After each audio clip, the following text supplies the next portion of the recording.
What's up? Excuse my puffy eyes. I'm not feeling very well, but this is important. So I'm back in Washington, D.C., and there's a huge group of people who have gathered. We started at the Department of Justice and marching down to Washington Monument right now to oppose the Dakota Access Pipeline and to hopefully encourage more people in Washington, D.C. to pay attention to this. So I hope you'll march with us in solidarity. You can call President Obama right now from the comfort of your home, wherever you are. You can also divest. That is a hugely important and beautiful way. Sorry, it's such a cold. To take matters into your own hands and to recognize that the longer that we wait on our politicians to do something, the more complacent we become. And political engagement is about, and democracy is about, empowering ourselves on the ground to stand up for what we believe in a compassionate way. And so there's lots of corporate banks who have invested in Dakota Access Pipeline, everyone from Chase Bank to Wells Fargo to Citibank to Bank of America. If you go in there and you film yourself using #BankExit and you tell them that you are withdrawing your funds and putting them in a local credit union, not only will this help create local sustainable economy, but it will also show to your show your bank that you are not interested in their corporate ties to the fossil fuel industry. So go in, demand to take your money out until they choose to divest from the Dakota Access Pipeline. Tell them why it's important, film yourself doing it, and then post it on social media. And then don't stop there. Go get the gas station. Lehigh! Go get the gas station clerk and the grocery store. Oh my gosh, I can't talk right now. And everyone who works at your grocery store, everyone who, your local neighbors, get everyone to participate and get everyone to withdraw their funds from these corporate banks. Because it doesn't matter if President Obama doesn't do anything about the Dakota Access Pipeline. It doesn't matter if President-elect Trump doesn't do anything about the Dakota Access Pipeline. If there's no money invested in it, then there's really, then they can't build it to begin with. Okay, I'm gonna stop talking and blow my nose and let you guys see what's going on here. Hi. I love you. Kevin, say a few words. Water is life, shutting down the nation's capital. Oh, come on, give us more than that. I love you. I'm not good on you.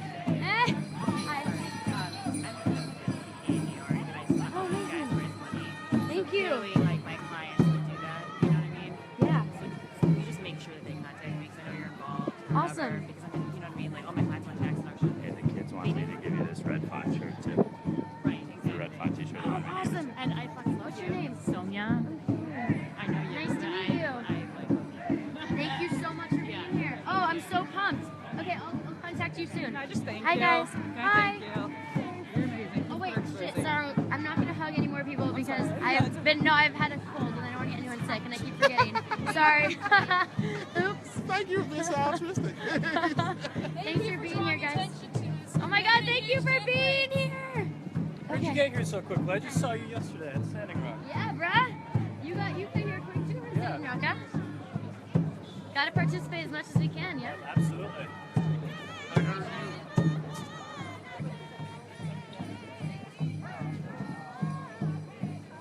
Thank you for being here. I didn't bring you here. You chose to come. Thank you for coming. This is so powerful and so important.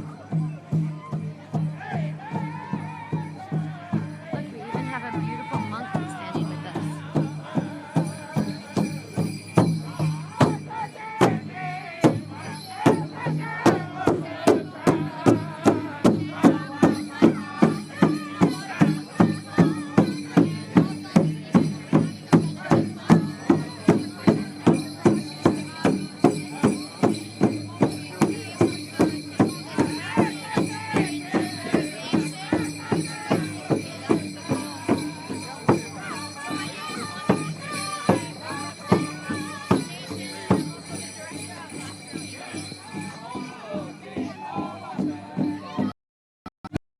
So if you're in Washington, D.C., come join us. We are currently marching down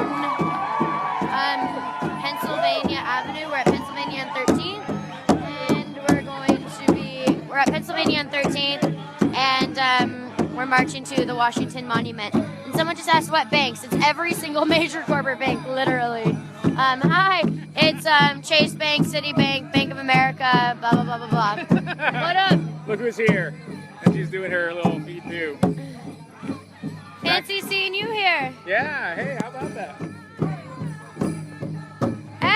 It won't turn around. There we go. Thanks, don't get too close. I think everybody's kind of getting sick. You were sick? I'm like just grossly sick. Sorry, I just hugged you. Okay. I'm gonna go get some footage.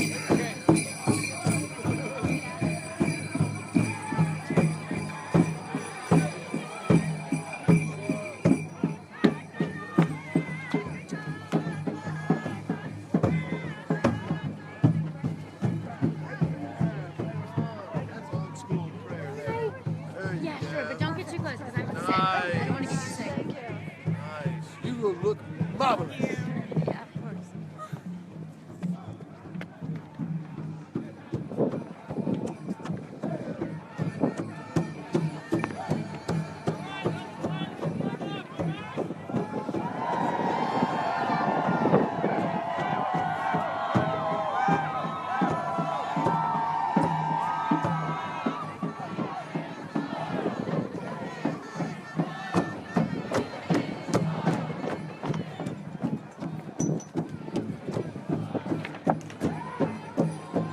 See how many newscasters there are? This is beautiful. 2.5 months ago when we were in DC, nobody was here. It's the power of the people. It's the power of standing up and not giving up.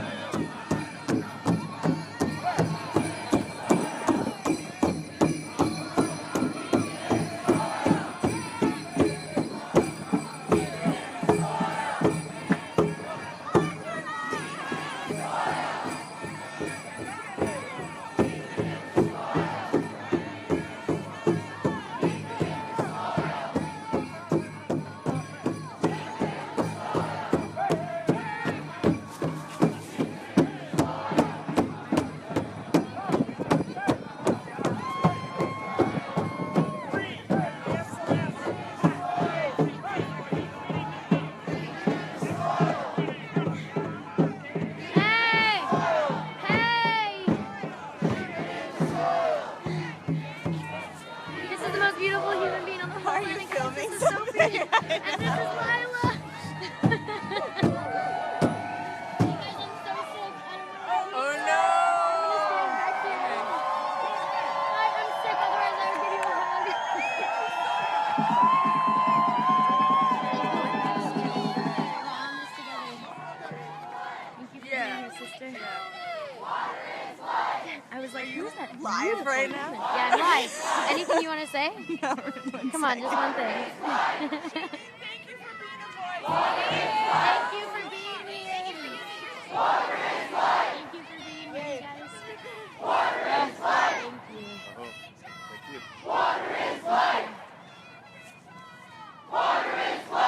Okay. Sophie, why are we here? I'm sorry, Yeah. Okay, so we are here in Washington, D.C. marching to stand in solidarity with Standing Rock Reservation to oppose Dakota Access Pipeline, which I'm sure if you're watching you know all about. A lot of people feel disempowered at home to be able to actively participate. Yeah, of course. Is there something that you would like to say? Oh, we're taking a photo. Okay. Yeah. Okay. Awesome. Thanks for being here. Thank you for coming. Yeah, I drove up 5.5 hours. Thank you for Wait, you drove up 5.5 hours? I drove 5.5 hours from Floyd, Virginia. Why are you here? I am here because I'm very concerned about future generations and what we're doing. And what's happening in Standing Rock is just wrong. So what do you think we can do to change it? Pipelines need to stop. We need to change our way of using energy. We have to go sustainable. This is not sustainable at all. And do you think that that's going to start with corporation or that's going to start with people at home who choose to invest their money in renewable energy? Well, it's a double-edged sword because I would love to have a vehicle that does not use gasoline, but right now I can't afford it, so I'm sort of stuck. Yeah. So it's got to come from both angles. We have to address this in every which way. We need to have solar panels on every roof. We need to bring in wind power. We need to make more sustainable. This is not going to hold up. Future generations are in peril. Yes. Thank you, Auntie. Thank you. Thanks for being here. So a lot of people at home feel disempowered and to be able to actually make a difference and do something. I'm so sick. But what you can do is take your money out of all of these large corporate banks, like Citibank and Bank of America and Chase Bank and Wells Fargo and whatnot, and record yourself doing this using the hashtag BankExit. And while you're withdrawing your money, explain on video to your banker not only about the Dakota Access Pipeline, but why it's so important that these banks take their money out. Because if our politicians aren't going to stop the Dakota Access Pipeline, then we have to make sure there's no investments in the Dakota Access Pipeline. Already, one of the largest banks of Norway, they took out their investment from the pipeline because their people demanded it. That's huge. That shows that the power of the people does make a difference. But we can't give up, and we have to continue to stand together. And that's the power of all of these movements that are happening right now. Now we're all united. Now we all know each other, whether it's Black Lives Matter or it's the Standing Rock movement or it's the feminist movement.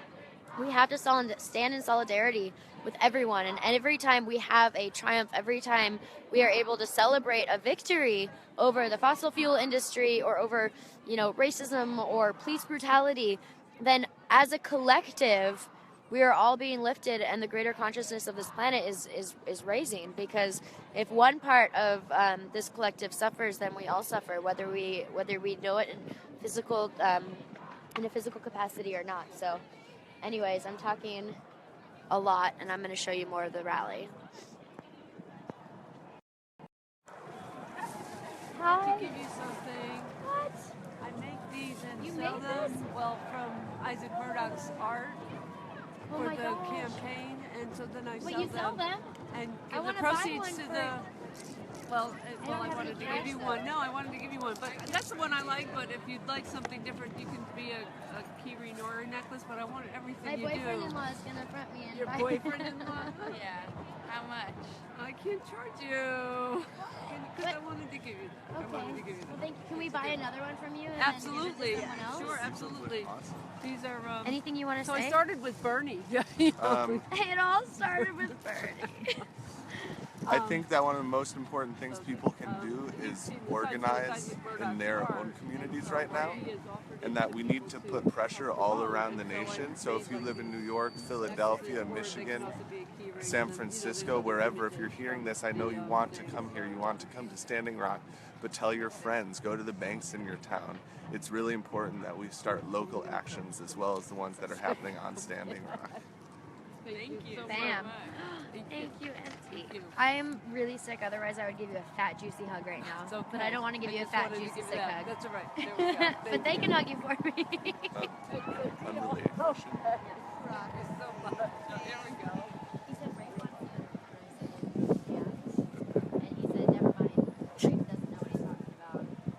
And also, I thought that might he be. doesn't have any deodorant. I don't know why he told me about deodorant. I have some.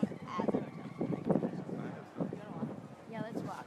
I have. We're going to be around in a couple of weeks. We've got another event with 2,500 people.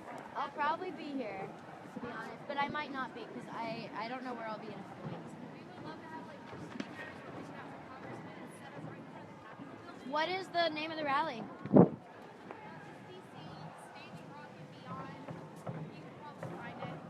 Okay. It's on December 10th. December 10th? Ooh, I think I'm going to be on Standing Rock on December That's 10th. okay. Yeah, we had an amazing turnout, and Thank you so much. thanks for everything you're Oh doing. my gosh, Keep it up. dude. Keep Same it up. team. All in it together. Thank you for what you're doing.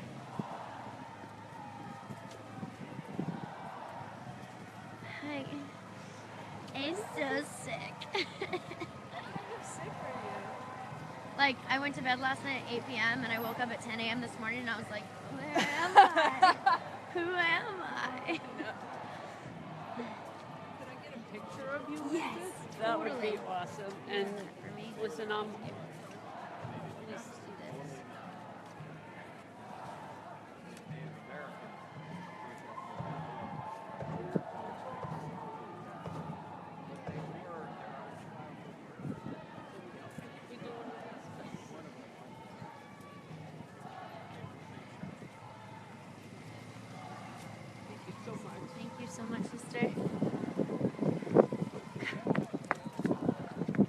And love's like a dream, like a dream, like a dream.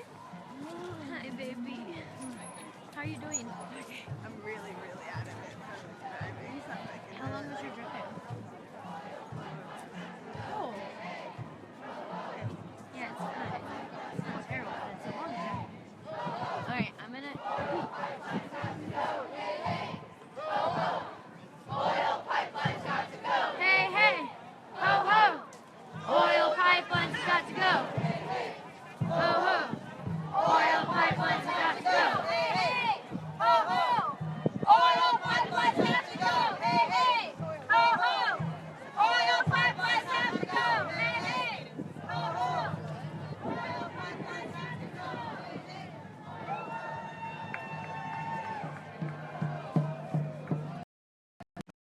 So I don't know if you caught what my friend Rafe was saying a minute ago about organizing in your local communities. That's huge because not only will this help connect you with people, with neighbors, with family members, community members who are interested in the same things as you and interested in establishing a network of progressives willing to take action, but it will also garner momentum within your community to educate those who don't know about the Dakota Access Pipeline or maybe don't know about these big movements that are incredibly important for all of humanity, not just the people who are on the ground facing certain types of suppression. So become a local organizer. You know, there's no time to be a follower anymore. We all have to be leaders, and it can be scary. It can be scary to think that how can I start something? How can I gather a group of people? But you can. And you don't need to know anyone but one other person, just one person who you invite over for dinner, invite over to have a conversation about Standing Rock, invite over how you can come together to fundraise, to raise funds for Standing Rock. It's freezing out there. We need more funds for winterization. We need more legal funds for people who are being arrested, as well as for the tribe who's facing this giant legal battle against a multi-billion-dollar company. So local organizing.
That they said there's too much information out there. By the way, you know what I just found out about Starbucks?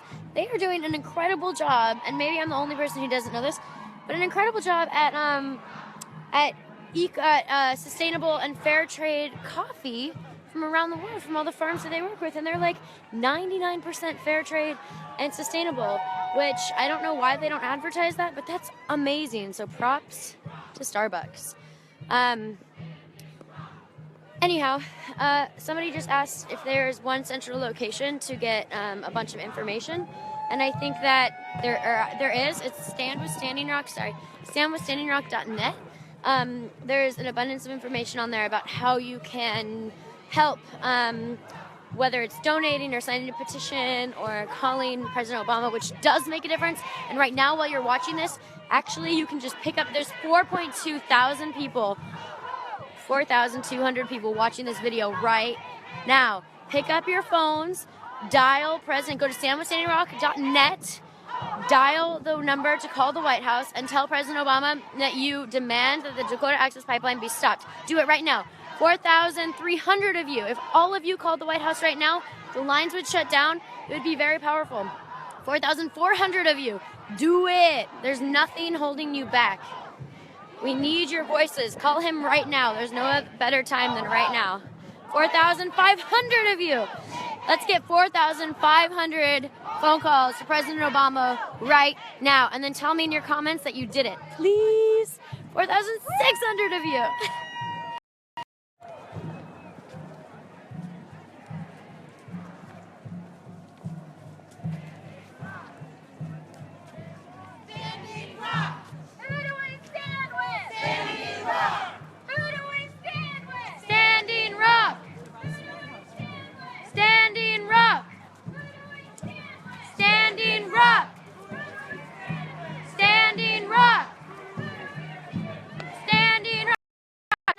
It's 202-456-1111.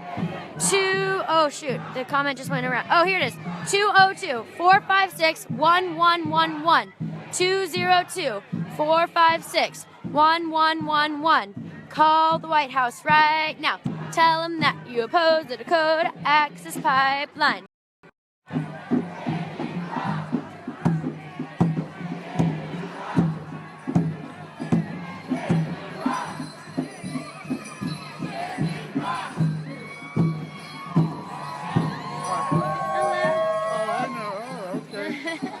Nice to meet you. So thanks for being here. Thank you for being here. Oh my gosh, of course. Careful with cars over here. We're brothers! We're sisters! We march! For water! For all nations! We stand! We're our brothers! We're our sisters! For all nations! We stand! We're Standing Rock! We're Standing Rock!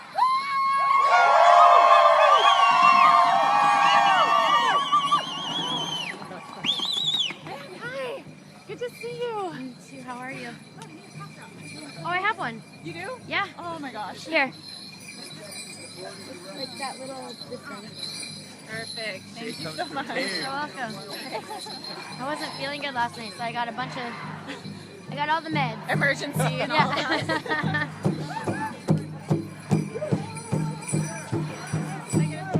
Yeah.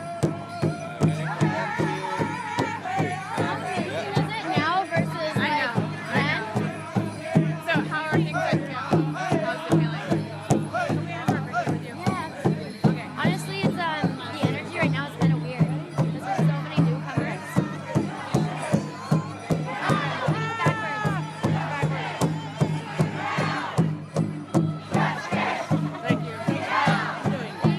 Thank you for being here.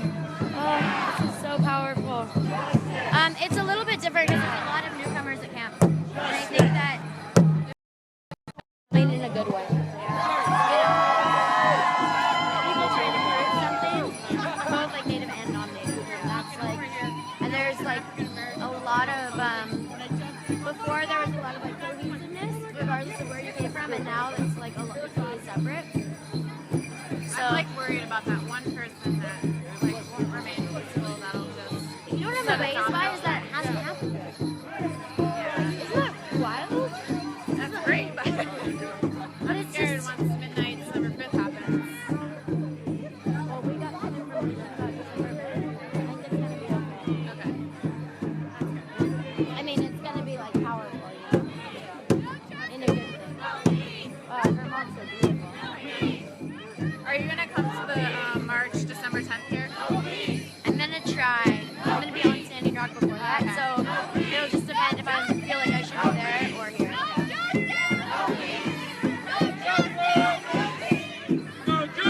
I'm gonna go get some coverage.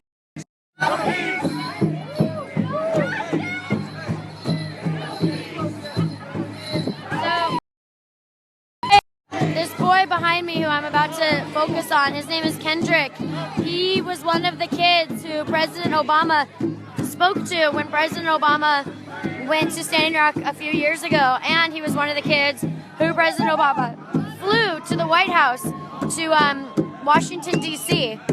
And President Obama told Kendrick to his face, as well as many other youth from Standing Rock, that he would do everything he could during his presidency to help them and to give them the same opportunities that his own children, his own daughters got. So, we'll talk to Kendrick in a little bit. And in the meantime, again, call 202-456-1111. Call them right now and tell President Obama and the White House that you oppose the Dakota Access Pipeline. Kendrick.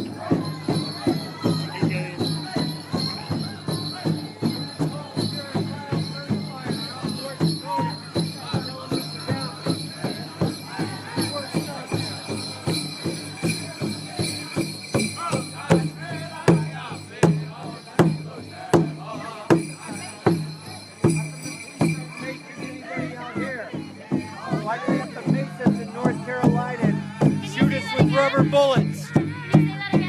Why do the police have to shoot us with mace and rubber bullets in North Dakota, but we're allowed to march in our nation's capital freely? Bullshit. Brother just said, he said, how come we're marching right now the same way that we march when we're on Standing Rock? And because I've been there, I know. And yet when you're on Standing Rock and this crowd of this many people show up, you have mace, you're met with tear gas, you're met with rubber bullets, you're met with percussion grenades, you're met with freezing water in sub-zero degree temperatures. And how come on the streets of Washington, D.C., when the whole world is watching, because there is news coverage, because we're at our state capital, our country's capital, there's no mace, there's no aggression. It's peaceful. That's an interesting thing to just, think about.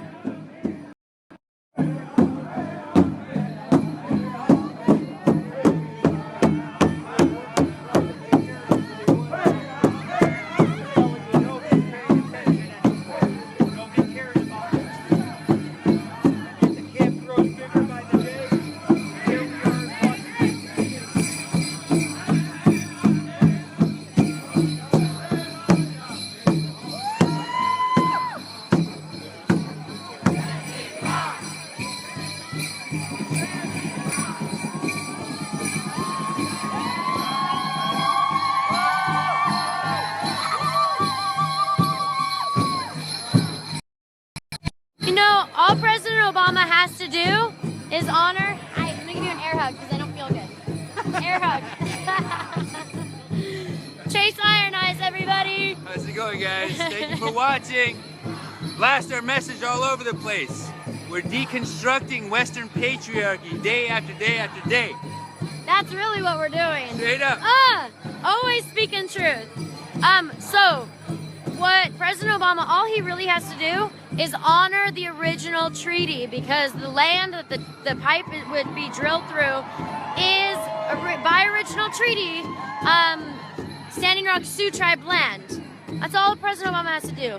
And not only can he change the direction of the Dakota Access Pipeline by honoring that treaty, but also he can set a precedent for all future politicians to finally fucking honor the treaties. Because Standing Rock is popular now and we all know about it, but there's a lot of other reservations out there who are going through very similar things, very similar fights. There's the Pinion Pipeline in New Mexico and Arizona. There's the AIM, quote-unquote, Algonquin, Constitution, Pilgrim. Let's just think about those names. Pipelines going through New York and through Native American lands up there. So when we talk about Standing Rock, we're really talking about a bigger picture, which is honoring the treaties, honoring Native American sovereignty, as well as transitioning from the fossil fuel industry to renewable energy. My phone might die. I'll try and find a charger and get back on.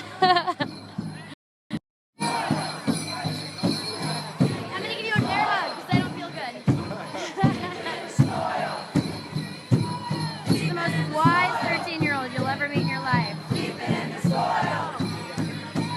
Keep it in the soil. Keep it in the soil. Keep it in the soil. Keep it in the soil. Keep it in the soil.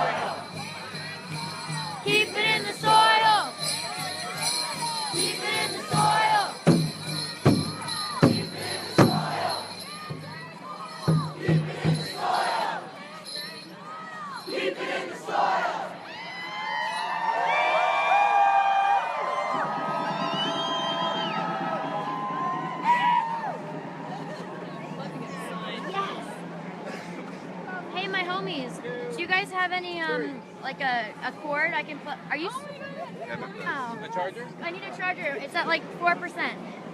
Oh, Kevin. I don't know Ladies. if I have one.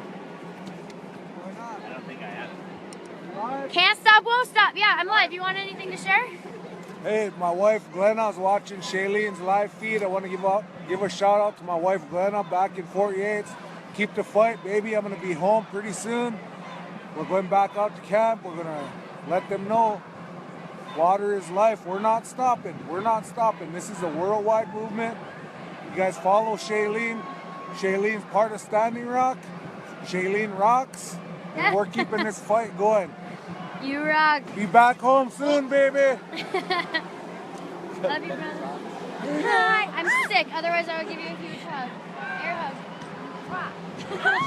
Hey, Mama. No, Miki. Do you have anything to share?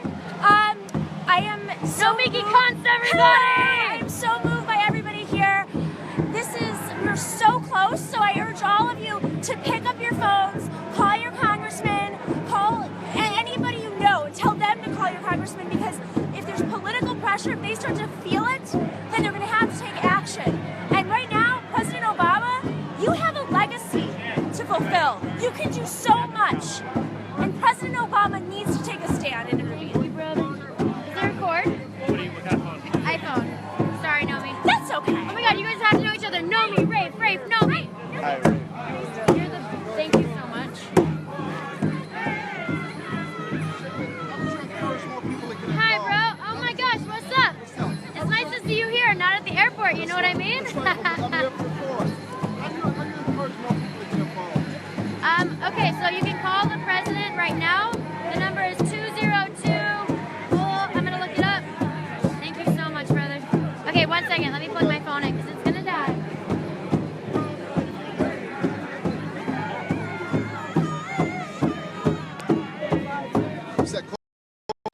Let me see. Charging. We're good. Okay. I'm doing an interview at TMZ right now. How funny is that? Okay, so you can call the president, you can call the White House, and you can demand that they stop the Dakota Access Pipeline.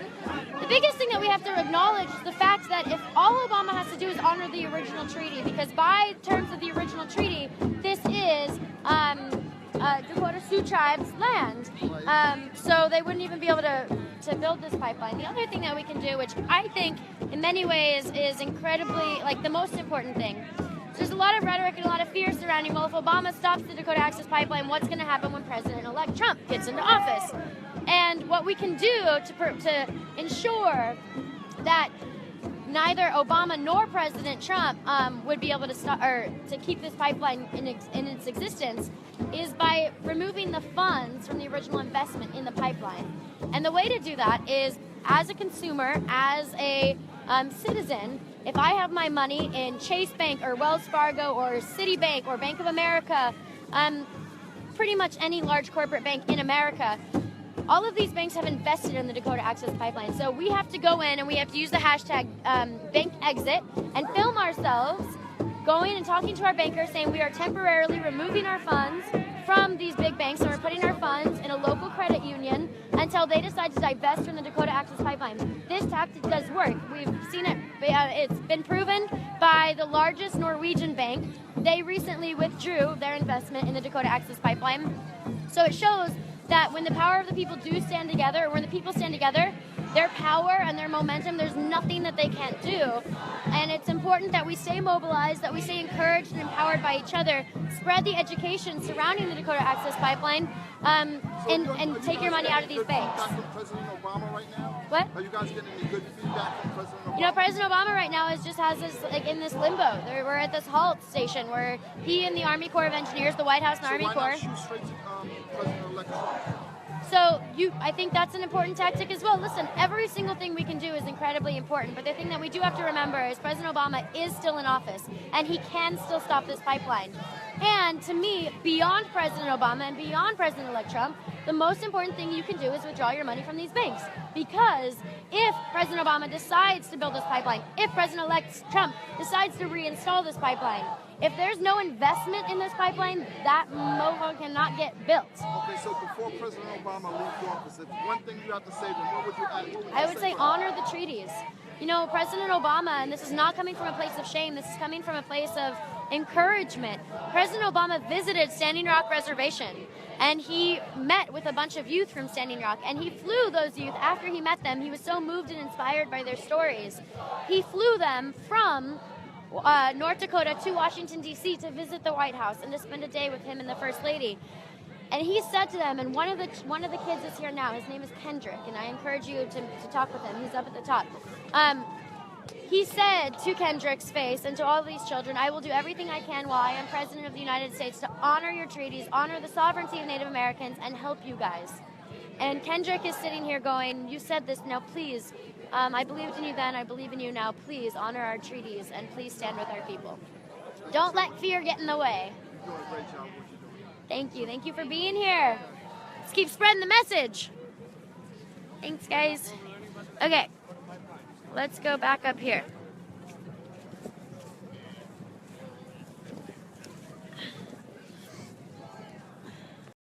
Hey, Colin, where'd you go? Okay, so look. The White House lines are closed today because it's a Sunday, and for some reason I totally had forgotten that it was a Sunday. So what you can do is you can write a letter. You can write a letter to President Obama. You can throw it in the mail, and if you're, there's 6.5 of you. There's 6,500 of you watching right now. If 6,000 of you wrote a damn letter and sent it to President Obama, and come Wednesday, all of those letters arrive, and he's bombarded with 6,000. Guys, that's impactful. These things are meaningful, and they make a difference, but we have to do them. We have to stand up. We have to be a little bit uncomfortable, and we have to take time out of our lives and pop our little bubbles, and not just sign petitions, not just forward things on social media, not just watch things on social media, but actually participate. And a beautiful, brilliant way you can participate is by writing a letter and divesting from your big banks. I have a friend, I have many friends, and an auntie in Hawaii who decided to withdraw their funds from these big corporate banks. And I also have friends in Southern California and Arizona and New Jersey who have done the same thing. This is happening all over. How powerful of a message are we going to send to not only our government, but to corporate America to prevent this country from continuing down this seemingly obvious path of heading towards an oligarchy and, reinstalling democracy in our country again. You can do that by taking your money out of these large corporate banks. That's giant. Hi.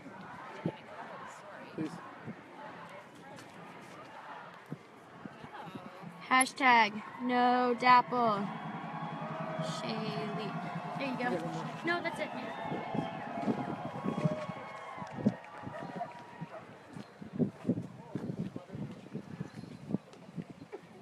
We're not going to let corporate America run this country anymore. It's time for the people to take over.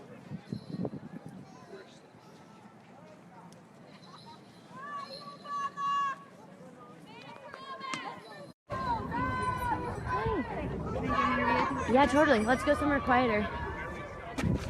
So we're doing Facebook Live right now. Do you want to introduce yourself?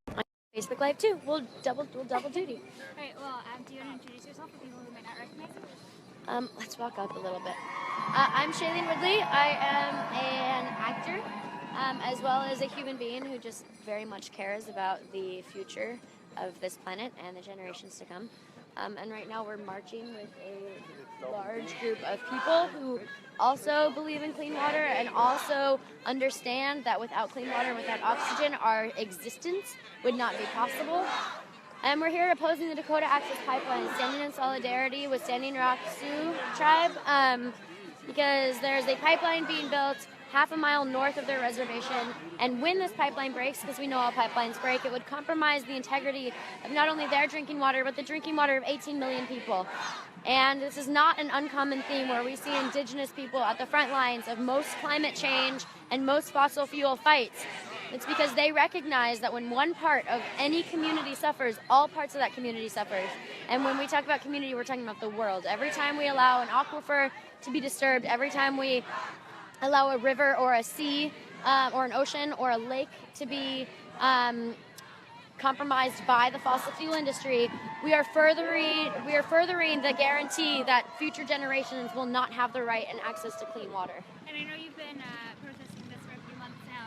Can you tell me how you got involved with it? I got involved in February of this year because a dear friend of mine, Ezra Miller, told me about what was going on with the Dakota Access Pipeline, and I immediately sort of just jumped on board to help support whatever the tribe was already doing. At that point, there was a petition led by the youth. This entire movement has been sprung on by the youth and by women.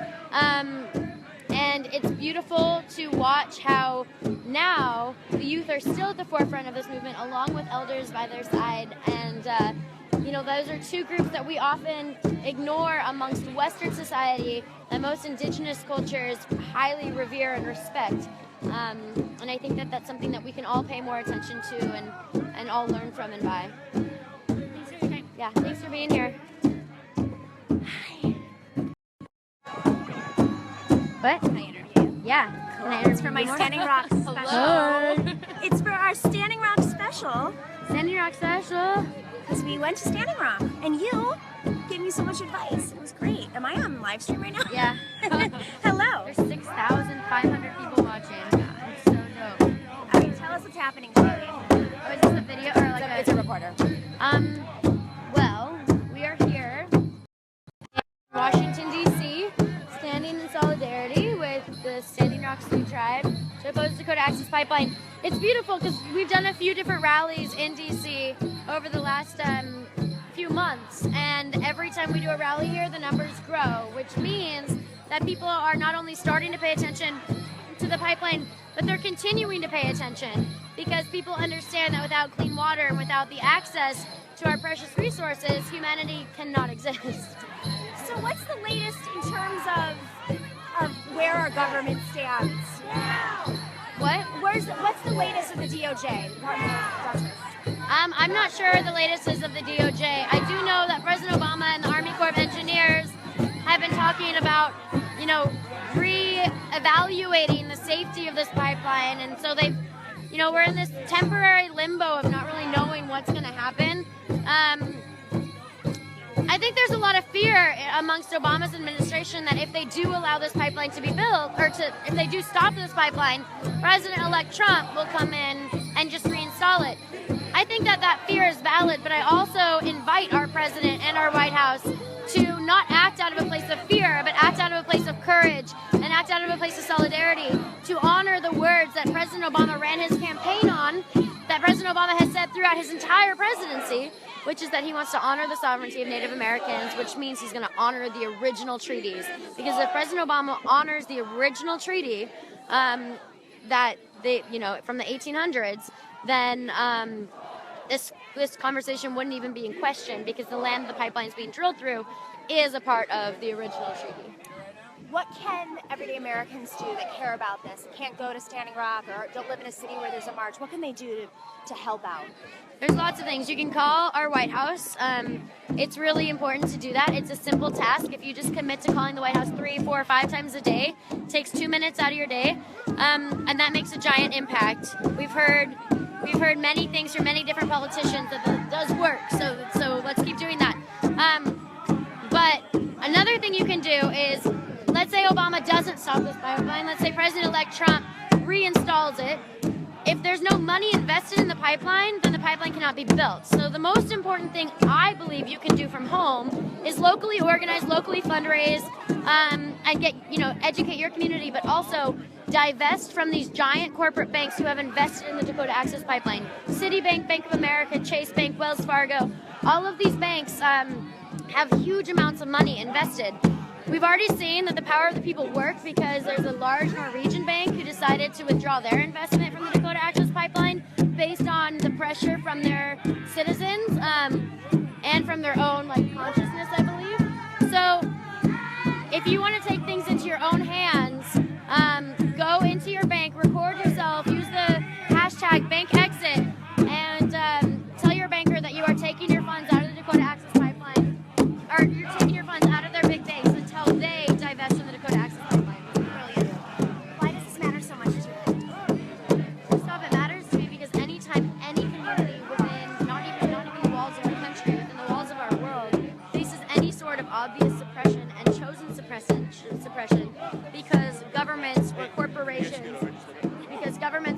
corporations choose ignorance and greed over compassion and empathy, the whole community of the world suffers, whether we recognize it or not. And also,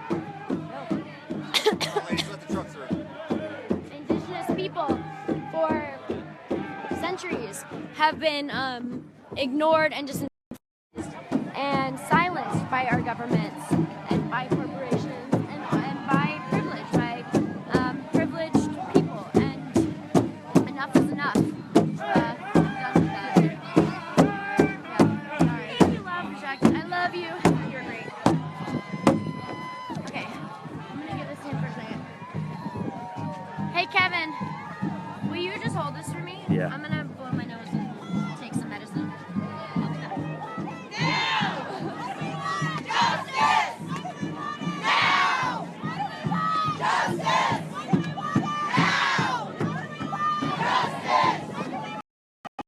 What's up, guys? It's Kevin, a friend of Shay's. He's been fighting this fight at Standing Rock. I just want to reach out to everybody and say now's the time to actively participate in our democracy and fight for what we believe in.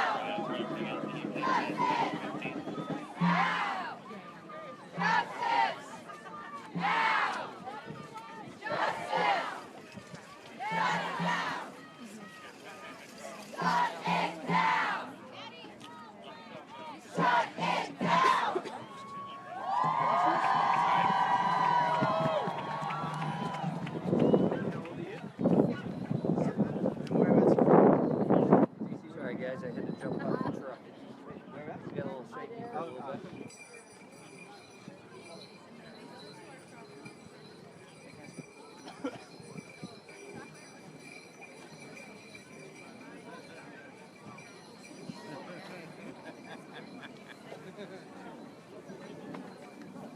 Opening right here.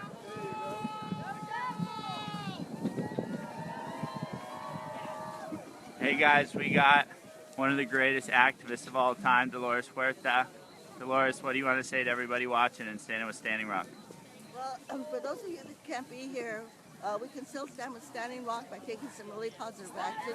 Number one, call President Obama. Number two, if you have your bank account at Wells Fargo, Bank of America, Citibank, take the money out and put it into a credit union, okay? But keep the faith. We got to keep this going. This is an important issue. It's about water. It's about our environment. It's about justice. It's about respecting our Native American tribes. Water is life! Water is life! Water is life! Water is life! Water is life! Water is life! Facebook Live, 7,000 people. Water is life! Water is life! Dakota Iron Eyes. What do you want to say to the folks standing with Standing Rock? Thank you! Nice.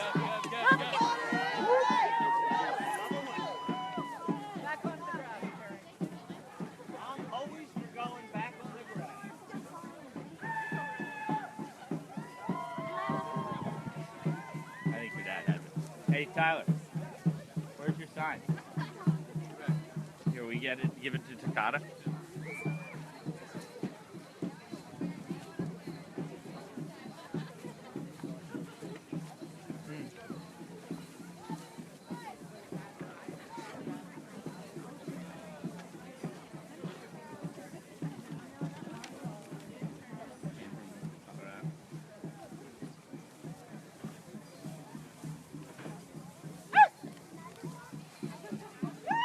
Courtney.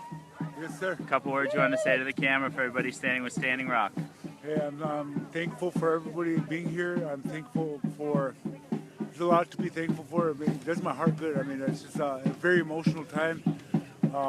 My heart's back at Standing Rock right now, but we're here and we're standing in solidarity with my people, all these people from many different races, many different religions. We found what we need to do is we need to protect our mother, our first mother, Mother Earth, because there is no planet B to go to. So we need to start now. It's a revolution that started in my homeland of Standing Rock. And I'm thankful for all of these people that showed up today to stand with Standing Rock. Thank you, brother. No peace! No peace! No peace! No peace!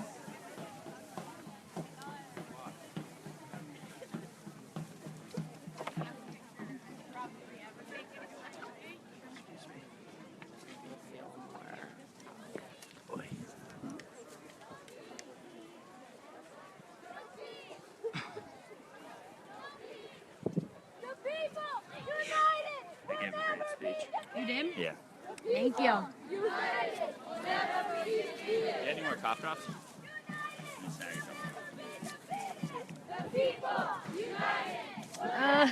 How long is this meant to go for? We're gonna chase and Dolores and some other folks. Get one more.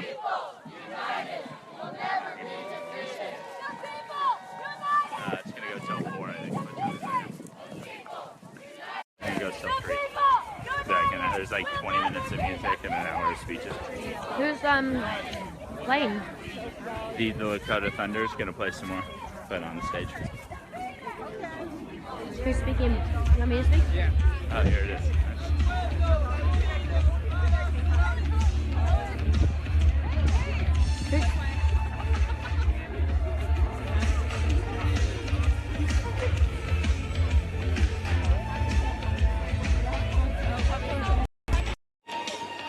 Thanks for watching, y'all.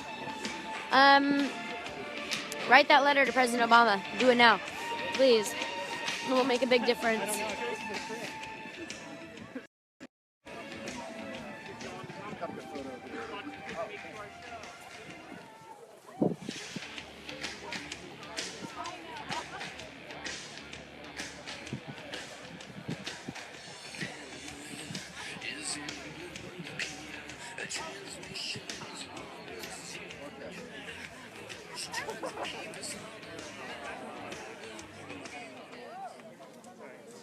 You're not gonna.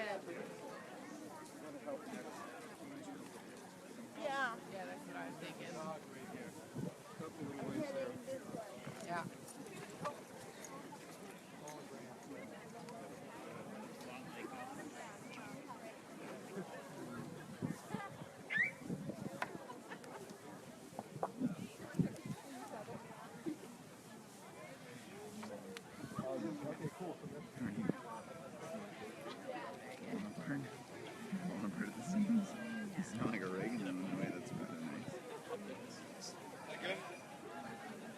Testing. Welcome, everyone. Thank you so much. File on in and we'll get started in just a couple of minutes.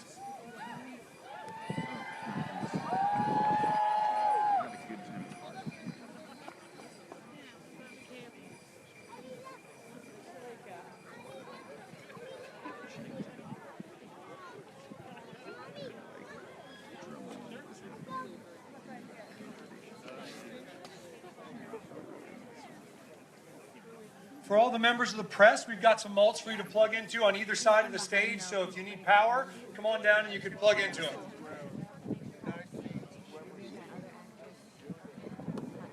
And one announcement, can Buster come down front? Hello, everyone. Thank you for being here. Just a quick announcement. I'm leaving. I want to drive out. For those that are sitting on the ledge, please make sure to give your seat to an elder if they need it.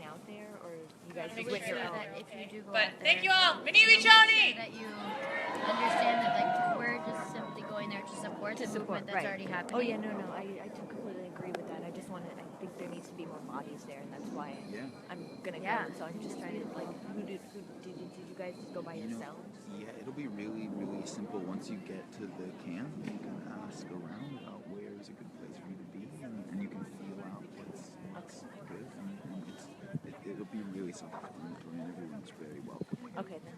All right. Well, thank you guys. Nice meeting you. sure you bring a lot of warm clothes. Oh yeah, they're warm. It's very cold. Everybody ready? And chapstick. It's very dry. I got 2 in here right now. So my name's Lonnie Keepsicle, and I'm not really going to say a lot, but I just want to show my appreciation for all of you being here in support of my homeland.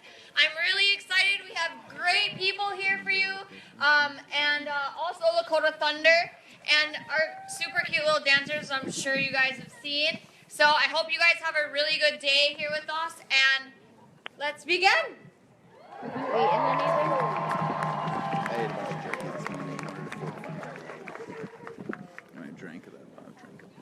All right, so thank you so much. It's an incredible day to be here, and I cannot tell you how amped up I am from that march and all the energy. Thank you, it's fantastic. So my name is Richard Averett, and I'm from Nelson County, Virginia, and I have the incredible honor of being here with you today at the request of both Chase Alone Iron Eyes and Lonnie Keepsicle. I've been asked to share a little bit about my family story and the origin of this No Pipeline shirt, and introduce some of the amazing speakers today. So, in 2003, when my older sister and I both had young children, we made the unusual decision to move together. You see, my sister has a life-threatening illness. And the perspective of that on our life made us realize that we really wanted to capitalize on whatever time we had together to really knit our families together so that she and her 2 daughters at that point, now 3 daughters, were so intimately entwined in our lives that we would be ready for whatever hard punches life might throw at us. And when we floated this idea to the rest of our extended family, my sister-in-law and her husband said they wanted to join us, and we all planned to buy some land and raise our children side by side. And interestingly, Chase has heard this story, and he tells me this is not that dissimilar with the way his family and others live on the reservation. So we bought this big piece of land in rural Nelson County, Virginia, and we built 3 homes. And we fell completely in love with the community, with the deepening of our family relationships, and with the land itself. My sister really drove the idea of buying a big piece of land because with her condition, she's never going to be able to get life insurance, and her work as an activist and an advocate for women means she doesn't have the kind of job that's going to generate real wealth or a huge retirement plan. So this land was the one place she could invest her money, her passion, and her love for her daughters, so that they would always know that this would be their So we are at in 2012, end of my the parents rally took at over Washington an old cabin on the Monument, property, and turned it they're into going to their be some second powerful home. speakers. So the I encourage you to grew. listen to Spent them. summers with us and with children. And in 2013, my father and I bought a piece of land there in Nelson County, specifically to build a sort of eco-friendly boutique resort that would allow us to share the magic of this remarkable place that we lived with others from all over the world who came there to visit Nelson County. Honestly, life had its normal bumps and bruises, but all in all, it was a pretty remarkable life. And then in 2015, we received a letter from Dominion and Duke Energy asking for permission to come survey our land for the consideration of a 42-inch natural gas transmission pipeline that they wish to build from West Virginia all the way to power plants and shipping locations along the Atlantic coast. This is now what's become the infamous Atlantic Coast Pipeline. And it's proposed to run directly through the center of the property we bought to build this eco-friendly resort, and within a couple of 100 yards of our homes, clear-cutting thousands and thousands of trees, destroying spring-fed streams, and finally right through the center of the land that my sister would someday leave to her 3 daughters. We are now 18 months into the fight of our lives. Now, most people have said to me that there is really nothing we can do, that Dominion is too big, their influence is too strong, their corruption is too deep, we don't stand a chance. And you know, you could take that position, and recent history would be on your side. It's a hell of a fight. But if you take that position that there's nothing you can do, you are guaranteed to be right. You could also take the position that only you can do something. And in that case, you will also be right. You see, this is a case where the interests of the developers in these projects and their supporters in our government are not aligned with the interests of our people. This is a corporate oligarchy run completely amok Dominion, Duke Energy, EQT, Con Edison, Energy Transfer Partners, and many of the other big oil and gas companies and their beneficiaries have become the robber barons of our generation. They hide under the guise of being public utilities, serving this abstract need for these pipelines, even though study after economic study demonstrates that there's already enough of them and that we should be moving to renewables.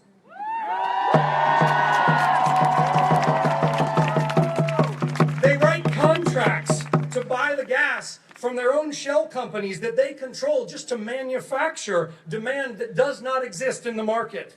They thrive at the expense of landowners who have paid and cared for this land for generations.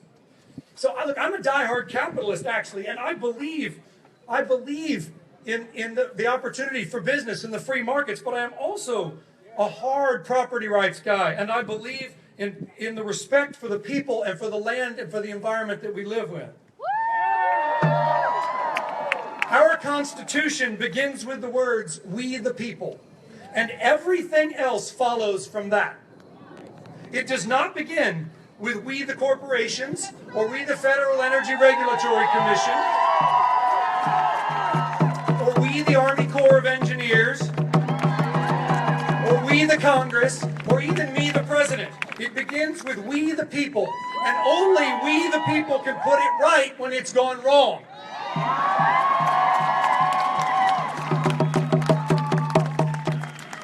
So I am truly honored and inspired and humbled by the resolve and the courage of our brothers and sisters at Standing Rock. These are people whose laws and sacred traditions to the land far precede our Constitution, and yet it is these brave souls who are teaching us that at some point you have to say that enough is enough and stand up in order to be a free people.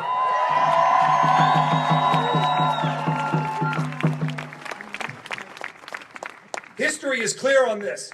If you allow the despots to rule you and take your land, to break you into small groups and repress you, they always will. Absolute power creates absolute corruption, and we have to take the power back. So in Virginia, the despots have a name. We call them Dominion. And it's sort of ironic that they chose the name Dominion, isn't it? But I can tell you this. The Dominion Corporation will never have dominion over me. I will not cede the rights to my water, to my forest, to my land, to my family's dream. I will not give up the freedoms that are the foundation of this remarkable country. And I will stand up to take our country back from those who would rape the land and the citizens for their private gain.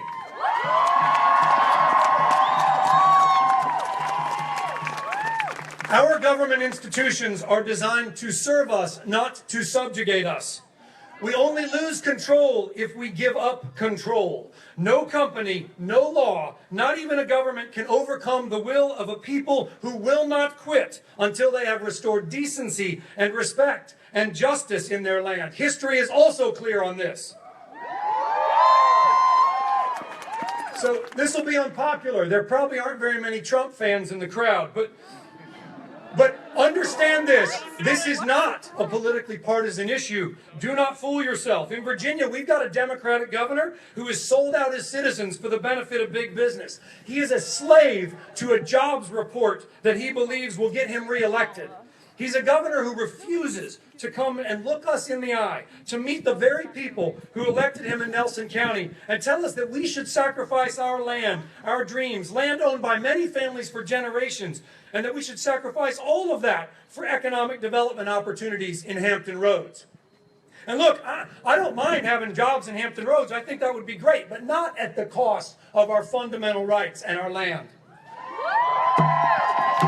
And in Virginia, we have both a Democratic Senator Kane, who ran for vice president, and a Republican Senator Warner, both of whom have sent nice letters to FERC complaining about the lack of transparency and process, but neither of whom have taken a true statesman's position and stood up to insist that Dominion, a Virginia company, treat its customers and its citizens with respect for their property rights and not use the power of the state to take what is not theirs for the benefit of their shareholders.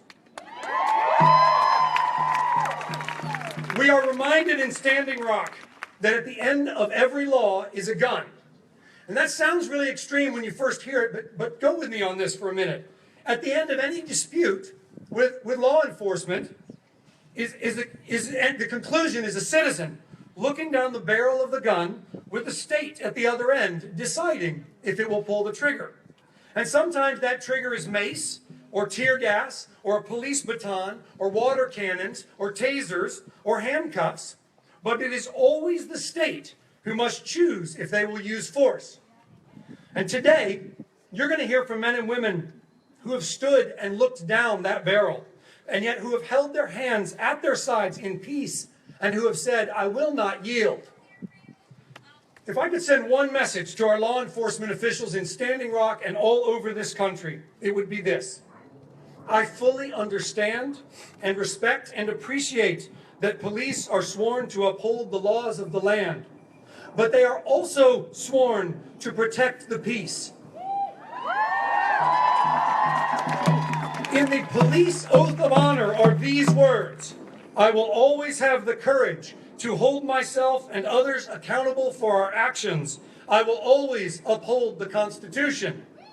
So when the laws of the land promote violence and repression and degradation of our rights and our land and our fellow man in clear conflict with our Constitution, then the laws are wrong and the pledge to peace must prevail. We the people includes you in law enforcement too. And we ask you to stand with us because we the people will not stand down.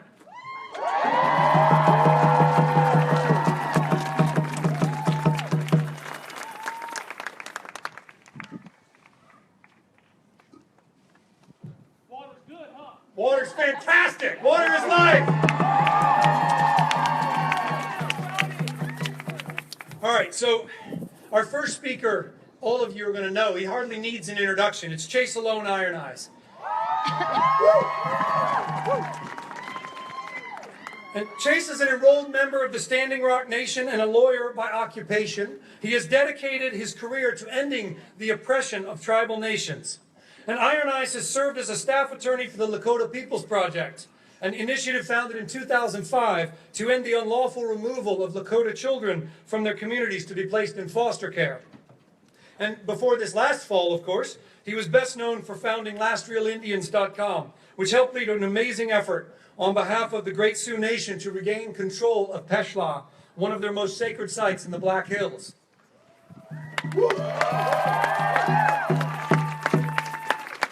And in the spring of this year, Chase announced his candidacy for the U.S. Congress with these very words: I'm running for Congress out of necessity.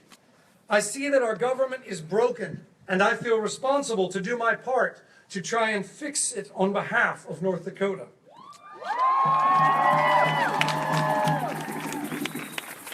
So, here to share his incredible story and the story of his people and philosophy to their resistance in North Dakota, please welcome the amazing Chase Alone Iron Eyes.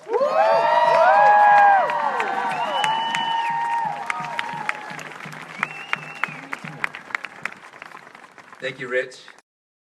Chase is one of my favorite speakers and human beings of all time.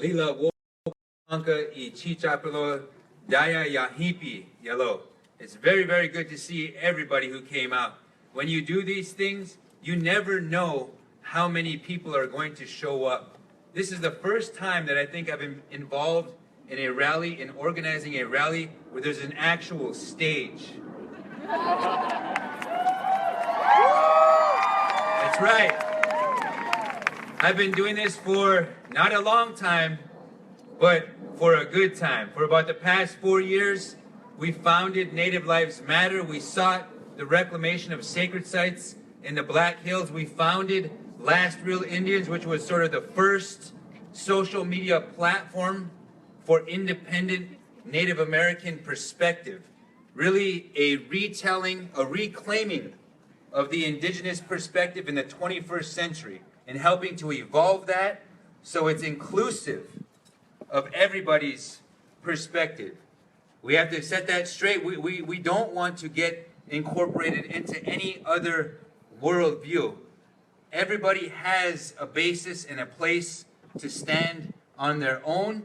Everybody's born with a language, a culture, differences, things that are gifts from the Creator, things that we need to respect in each other, things that if we respect those differences, we are stronger for that respect.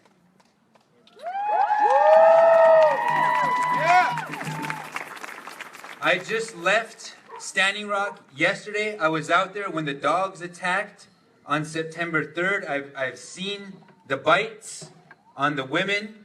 I didn't see the bites on the children, but they're out there, they're documented, but I was there. I was there when water was sprayed in freezing temperatures indiscriminately on a group about as big as those that are gathered here today. And I came out here because it's time to build bridges. It's not time to build walls.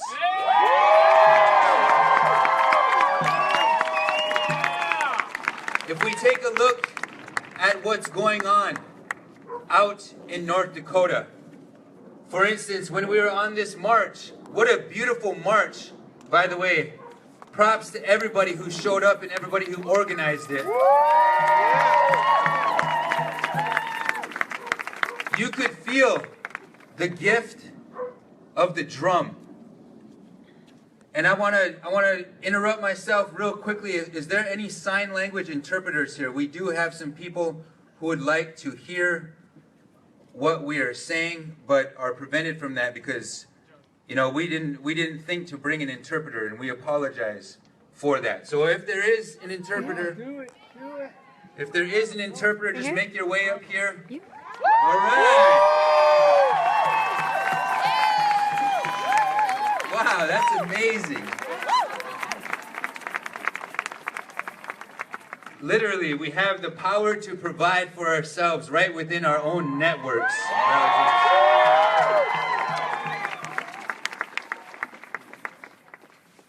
Right here.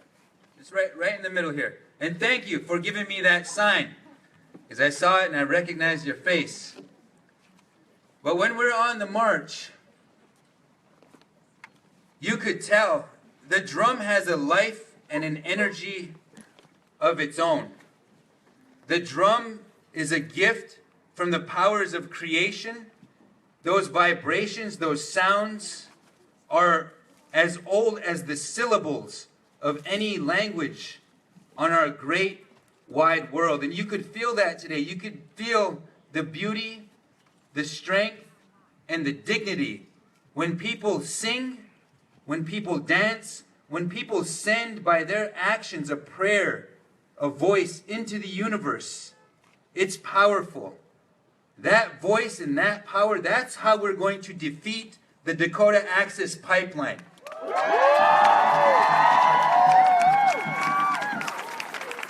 We don't have to pick up a gun anymore.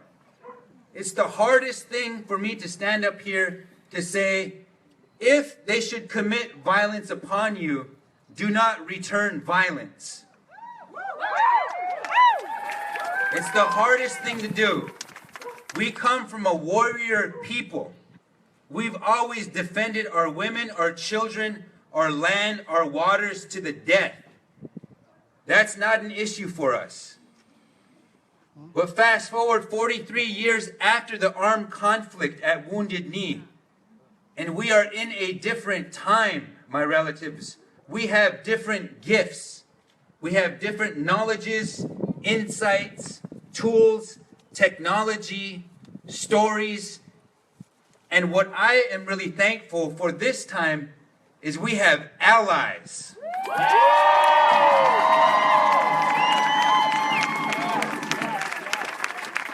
We don't need a gun.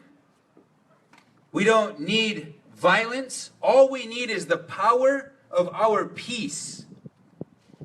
Peace is not passive, my relatives. Peace is not passive. To know the power of peace is to stand in your own dignity.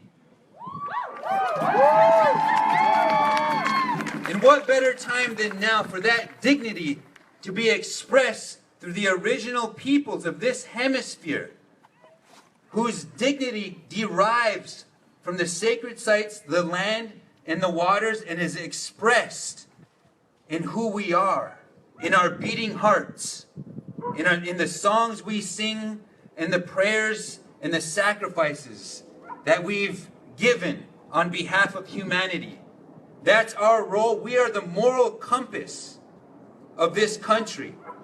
But more than ever right now, you all in the crowd, you all who are leaders in your own right, you all who have shared your gifts and your platform, you also have to realize that you're indigenous. Indigenous is not a skin color. Indigenous is not a single language or a single culture. We were all colonized. We were all separated, mind from spirit, meaning from labor, a connection to the universe, to the lands, to the waters, to the sacred sites. We were all disconnected from that, severed from a relationship with our food source. Think about that for a minute. And you can see, you can realize how there's been a deliberate execution of a plan to place us all in these little boxes. And we're not staying in those boxes anymore. If you pay attention to North Dakota, you'll see a collusion of media, law enforcement, private, corporate state, the militarized National Guard, an attempt to dehumanize, villainize, and otherize Native American people. They want you to believe out here that this is a fight only for Native Americans' rights to clean water. It's so much more explosive than that. This is the human spirit, the collective of humanity coming together. Because they're coming for us right now, but they're coming for your constitutional rights in this process. If you look at what's happening, we need all the brothers and sisters from Occupy, Black Lives Matter, anybody who doesn't fit within that demographic that Trump represents.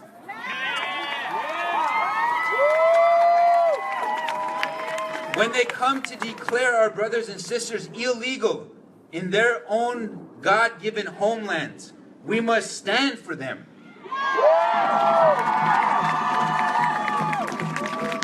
When they come to ask all of our brothers and sisters of peace in the Muslim faith to register, when they start to profile them, when they start to villainize and dehumanize them, we must stand for them.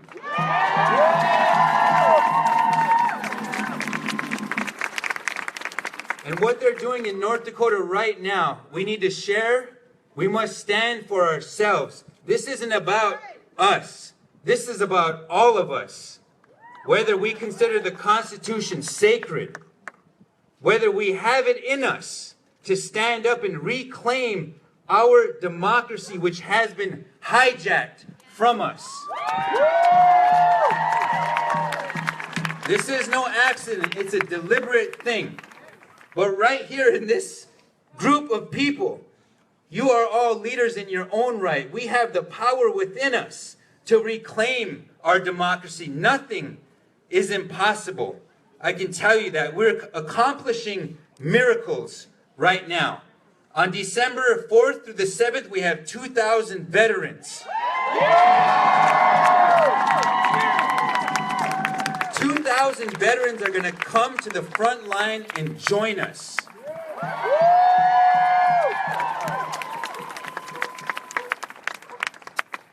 When the clock strikes midnight on December 5th, you've seen the letter from the Army Corps of Engineers, which seeks to declare Native American people trespassers on their own land.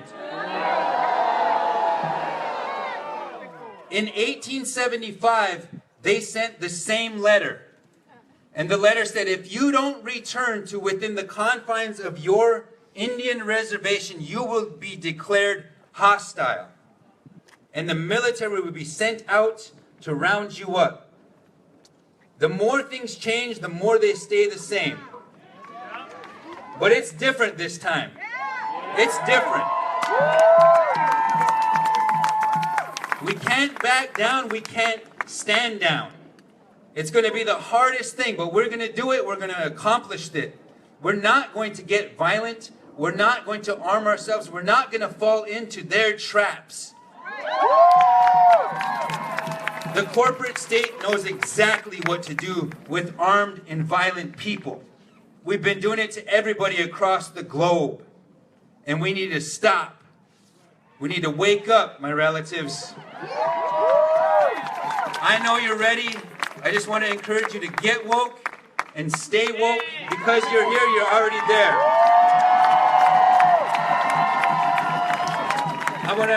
I'm gonna give my daughter Dakota Access a couple minutes to share whatever she wants to share. My relatives, please welcome.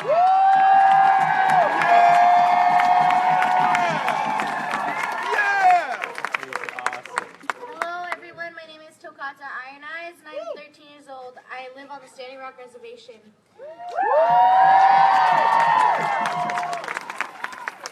As a young person, I've had to see things that no kid should have to see.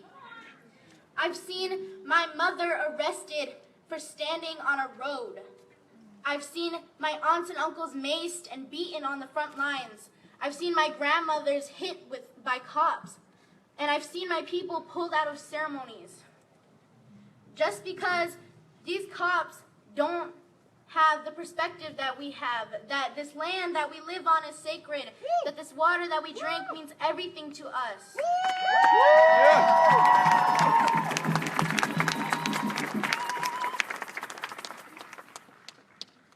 I'm against this pipeline for very obvious reasons. I want my children to be able to drink the water that sits in their homeland. I want my children to drink the same water that my ancestors died for. I want them to live on the same land that my ancestors were killed for.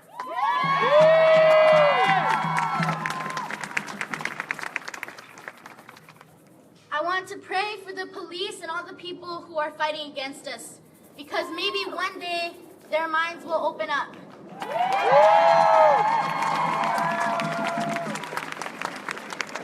And I want to pray for all the people at camp right now. It's freezing cold at the camp, and there's people there who are strong enough to stay out there and live out there.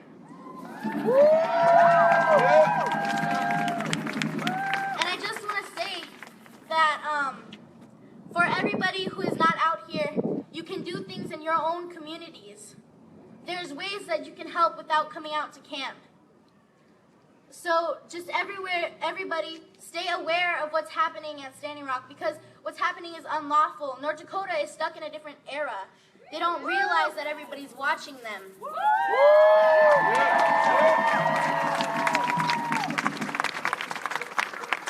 So I want to thank everybody for coming out here today, and thank you.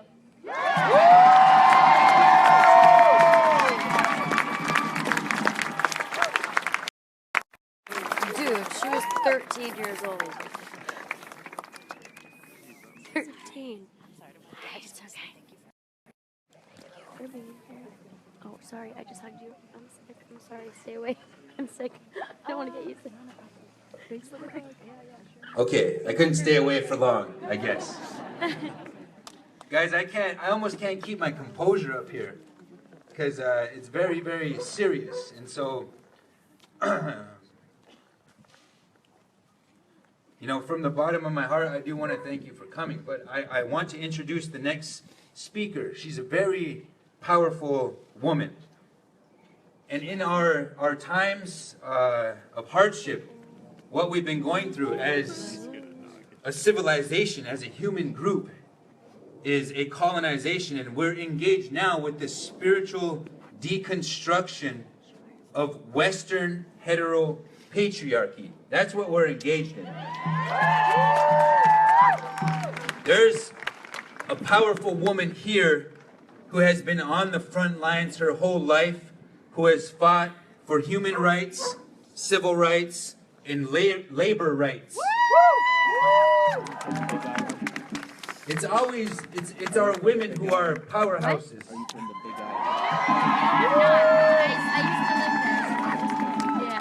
Indeed, we sometimes as men don't move unless the women are telling us to move. But we'll do it.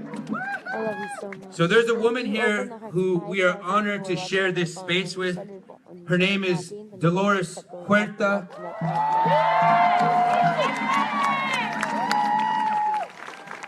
And we want to welcome her up here so she can share some of her words, some of her gifts.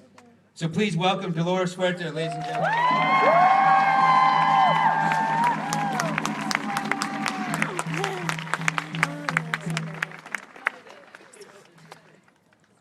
Isn't this great? All of us here together. And don't we need to send this man to Congress? So we have a couple of years to prepare for that, and I think everybody here in the audience will agree with me that this is the kind of leadership that we need in our U.S. Congress, right? I mean, dedicated, passionate, and we can make it happen. But we'll just please remember this, because we can all make a commitment right now. I'm going to ask you all to raise your hands. How many of you will help Chase go to Congress? Let's see those hands. So I think we have a huge volunteer base here. We also have a huge financial resource base, because we know that in order to get to Congress, you have to spend a ton of money. But as we all know, if everybody gives a little bit, we can make it happen. So I want to thank the leaders of Standing Rock for bringing us together today. You know, when we think about our country and we think of all of the injustices that we have throughout our history committed on the Native American people of this country, it is something that I think is a pain that we all feel, and often we don't know what the healing process could be to kind of erase that pain. But I think this is one occasion now where we can really come together and we can bring a measure of justice. And when we think of our history in the United States, we think of the presidents that we've had, and almost all of our presidents in the past have committed great injustices to the indigenous people of our country. And so this is why today we have to say that we are here. I'm going to ask you to make another commitment.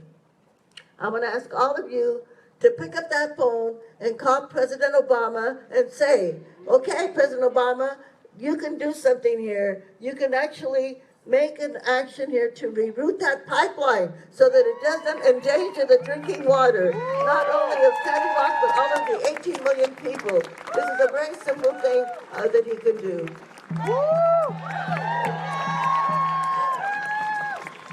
You know, when we think of the indigenous values, and it is something I think that we all can learn from, what are they? They are of sharing, of cooperation, not domination, right? It's of taking care of Mother Earth, because we know that if Mother Earth fails, then all of us fail. And these are things that we can learn. You know, I was lucky enough to go to Standing Rock, and I wish that all of you could be there to see the kind of love, the kind of sharing that is taking place there, where people are helping each other with whatever they need. I saw people making teepees for people that needed teepees. Saw them making ogres. Saw them volunteer nurses, volunteer doctors that are there to take care of anybody that might be sick. Isn't this the kind of a society that we should all have? The kind of a society that we would all wish for. So again, we are seeing in our country that the leadership is coming from the First Nation, from the first peoples of this country. They are showing us how life could be like in a free and open society, one that is built on love, not one of domination as we have had to live, unfortunately. And I also want to speak today of a young woman, Red Fawn, who has now been incarcerated for almost 2 months on false charges of a crime that she did not commit, but they will not let her out. And all of the 500 people that have been arrested in peaceful protest over there at Standing Rock. I mean, you know, let's give a big applause to all of those that have stood there at Standing Rock,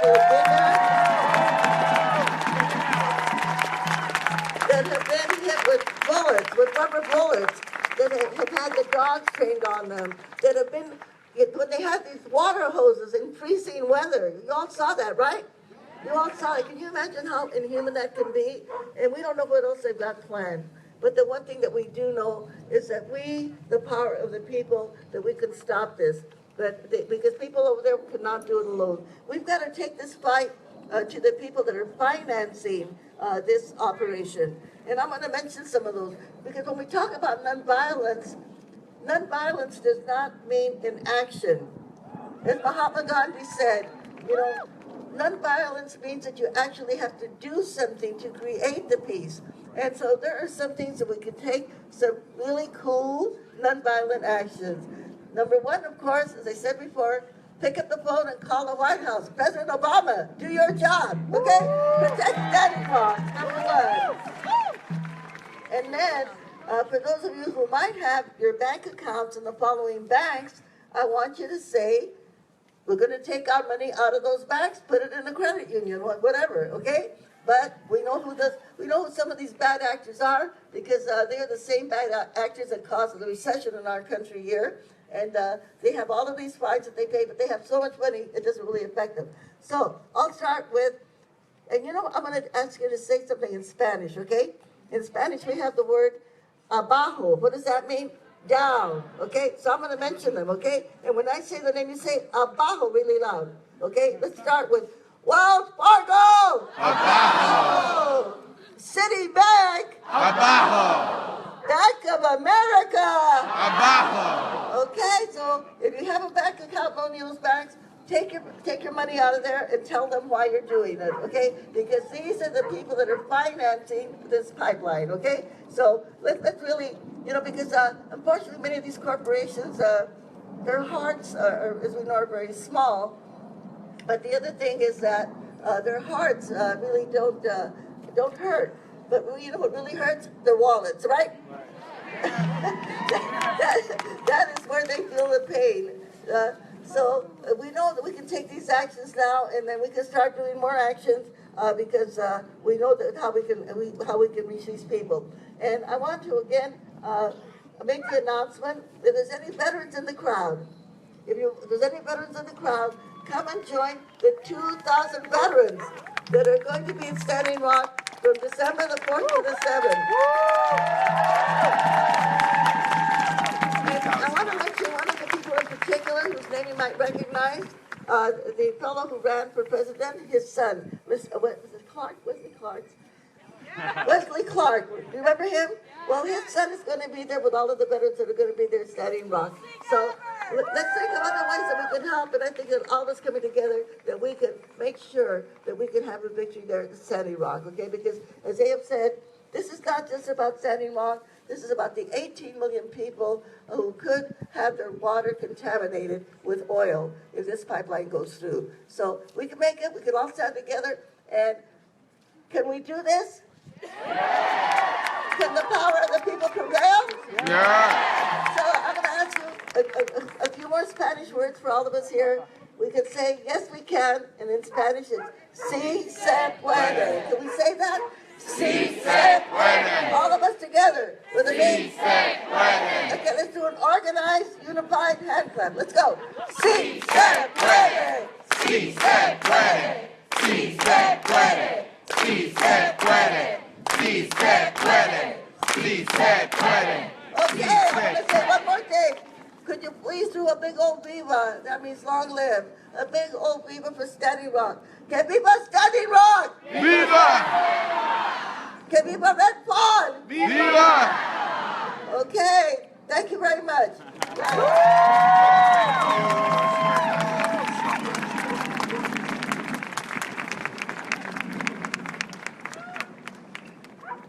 Iron Eye Square time.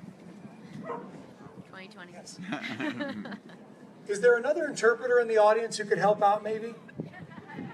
Yeah, but she may not be able to do it the entire time. She just said, is there one more maybe?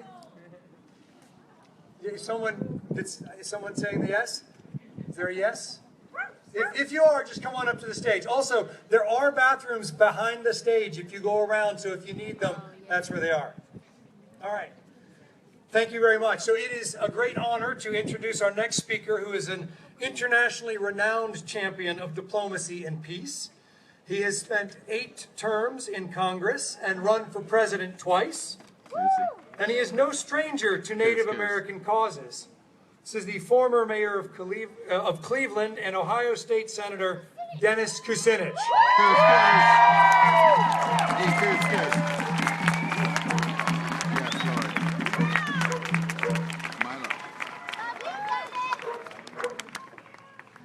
Love you too. Before I begin, I want to invite up here to join me a woman who has been a central part of all that I've been involved in, and I can't stand here and pretend that I'm doing it alone. Elizabeth, please come up.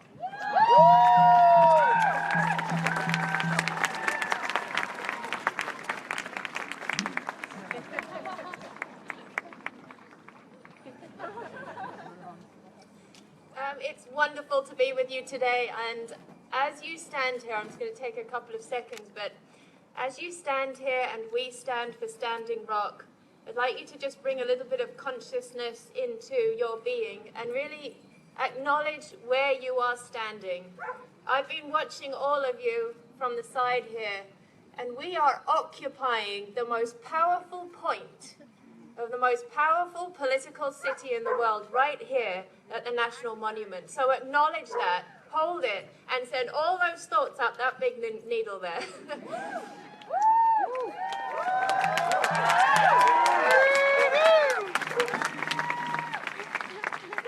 If you live in DC or while you're visiting DC, I would ask for you to please go to the Capitol.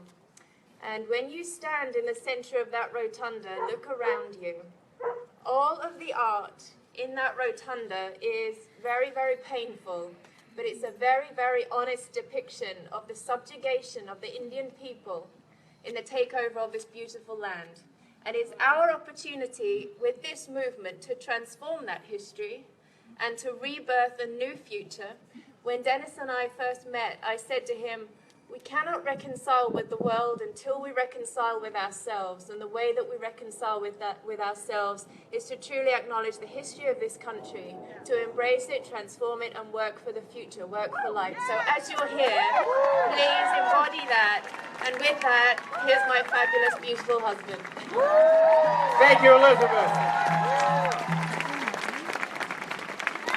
Brothers and sisters, we gather here on this glorious November day under the watchful eye of Father Sky, standing with Mother Earth, feeling our brother the wind, having an opportunity to breathe, to live in this moment. We are part of an emerging history in America. As we stand here, you can look to the monument that was built that memorialized the struggles of our brothers and sisters of color. And when we talk about their struggle with places named Little Rock, Montgomery, Selma, I tell you today, in the struggle for civil and human rights, Standing Rock will be mentioned years to come as a place where people stood up for what everything is good about America, what America really stands for.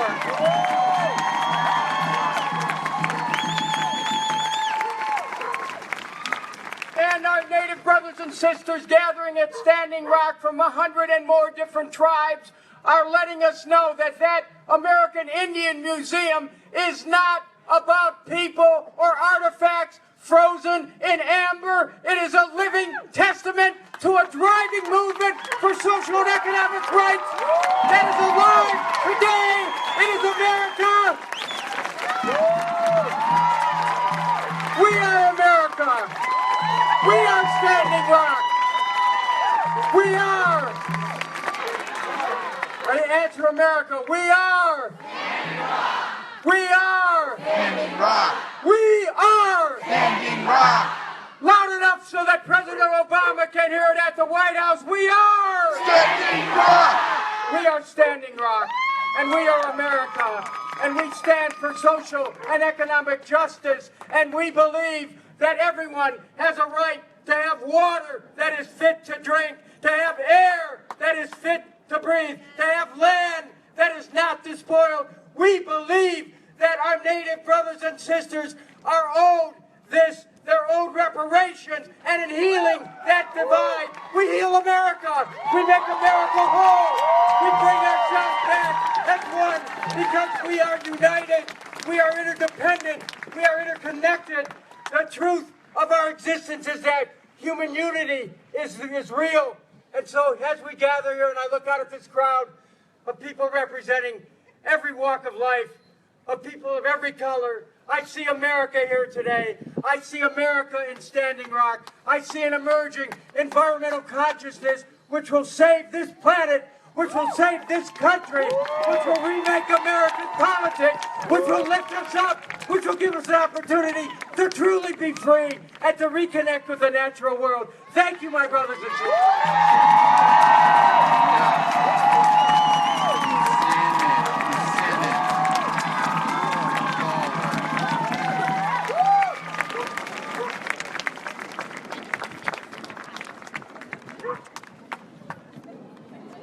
Dennis Kucinich.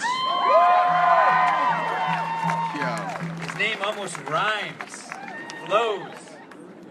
I have the honor of introducing a brother of mine, a cousin of mine, a relative, a fellow tribal national of the Standing Rock Nation, a man who was just elected to his first term on our Standing Rock Council, a man who I saw on the front lines from the beginning, who was arrested along with our tribal chairman, Dave Archambault II, who was arrested for standing up for the protection of sacred sites, a man who's been in the community, a man who I've relied on time and time again, a guy who I want on my side in this fight, a guy who's been at camp, who's been living out there, who's been walking his talk. Their job doesn't end. Our government, our national representatives, from the chairman all the way to every council member, still has to run the House. They still have every single need and desperate needs in places of imposed poverty cultures. So this next man is doing his very best to be our voice, to be out there and to be a warrior for his people in 2016 and beyond. Dana Yellowfat, ladies and gentlemen, please welcome him up. Yeah!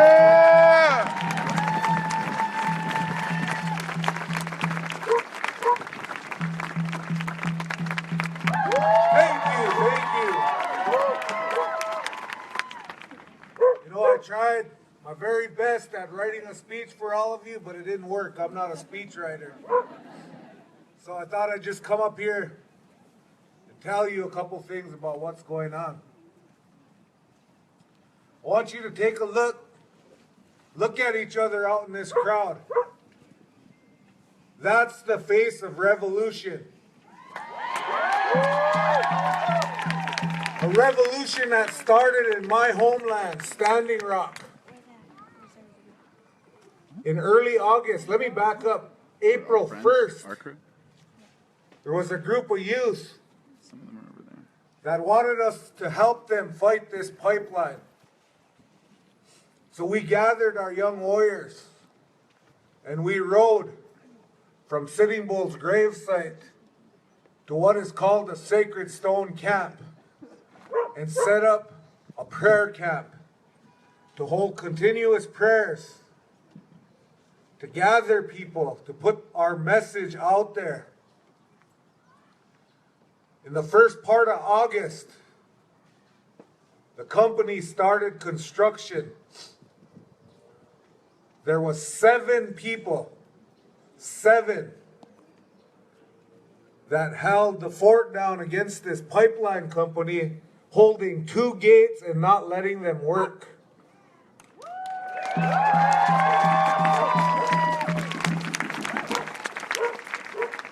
I was given a call a day later saying, Dana, we need help. We need warriors. We need people willing to stop this pipeline.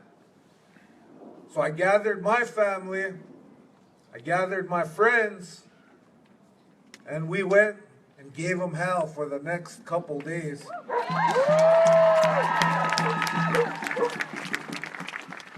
On August 10th, they started desecrating sacred sites. They started plowing through our cemeteries. And we went to stop them. And that's when the chairman, Mr. Dave Archambault II, and myself were arrested protecting elderly women and children. And from that day on, things escalated. I brought some people here with me today, some singers, my family members. Those guys are on the front line with me. They've been shot. They've been maced. They've been pepper sprayed. They've been beaten. They don't care who you are. If you're standing on that line, you're the enemy to them. We came in peace. We came to let Morton County know that they weren't the enemy. We shook their hand. We offered them food. We offered them water. But they militarized because they're protecting big money. It's sad to say, but that's what they're protecting. They're protecting Kelsey Warren. They're protecting Kelsey Warren's money. They're also the governor of North Dakota, Jack DAPL. That's what he's known by in North Dakota, Jack DAPL. I'm not scared to say it. I'm not scared of him.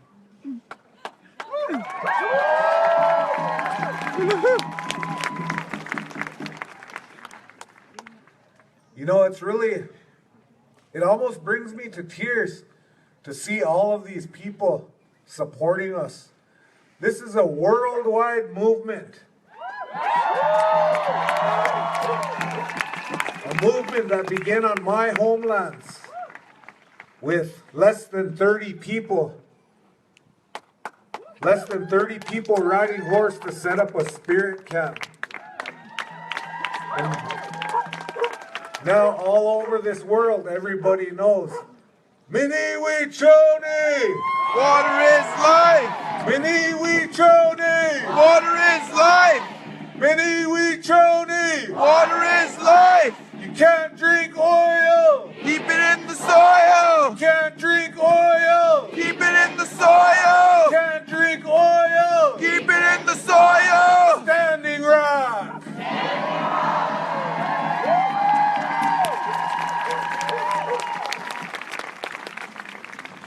You were led here today by some young men and young women singing our traditional songs from my homeland. Our songs that were sang for warriors. In this day and age, we have to view everybody as a warrior. We have to view everybody as an ally. It's very tough to see women and children hurt, but our women and children are warriors also.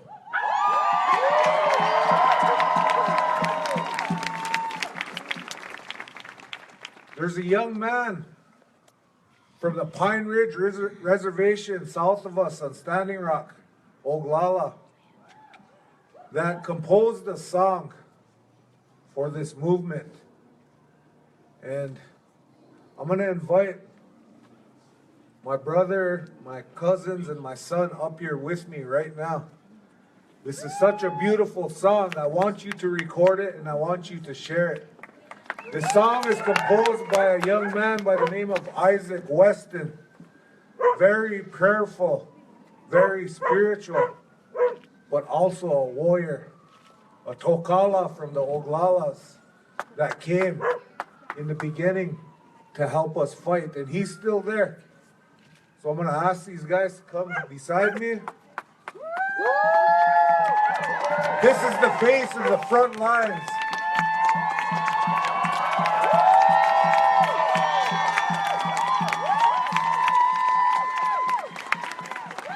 This is my son, Dawson. He was there.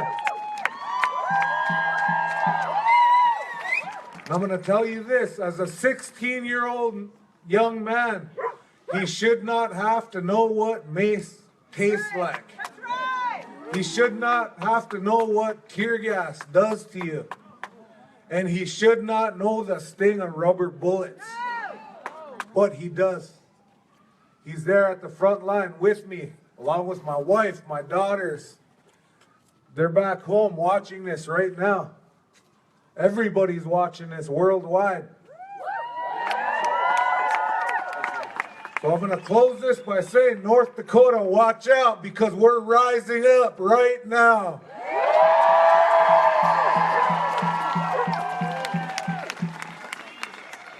And this shout out goes to Isaac Weston. We're going to sing your song, brother, right here in Washington, D.C.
I want to close this out. I want to close my portion of this presentation out by asking in a good way Colonel Henderson of the Army Corps of Engineers to rescind your letter.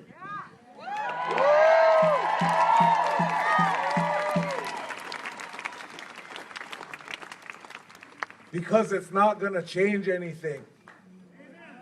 1851 treaty says that that land belongs to the Lakota.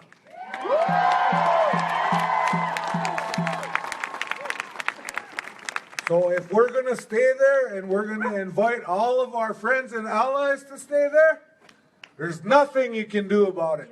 We're going to stay.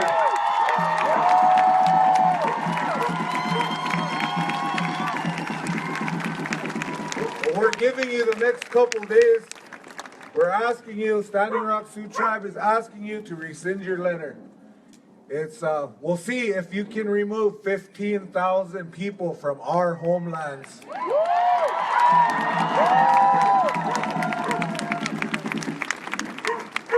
In closing, I just want to say on behalf of once again on behalf of the Standing Rock Sioux Tribe, I thank each and every one of you for the support and the love that you have given our people. Without each and every one of you, this movement was nothing. Now it's worldwide. Worldwide, everybody knows Melalui Joni. They're not stopping us. This is growing. We're going to grow. We're going to pass the word. We're going to continue this fight. This is never ending. You fought us for 500 years, and we'll fight you for 500 more. Thank you very much.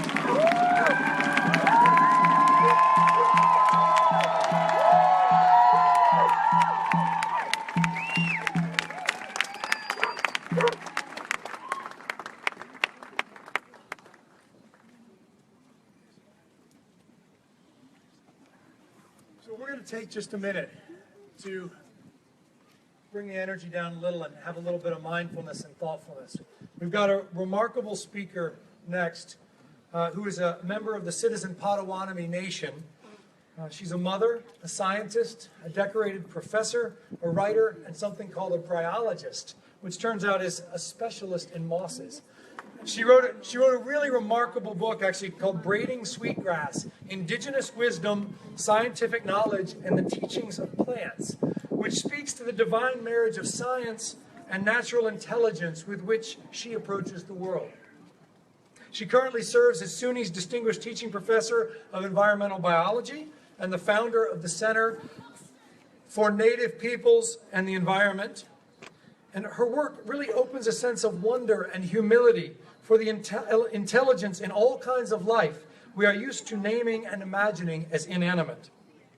To quote her directly, "Science polishes the gift of seeing. Indigenous traditions work with the gifts of listening and language." Please take a moment to listen to Robin Wall Kimmerer.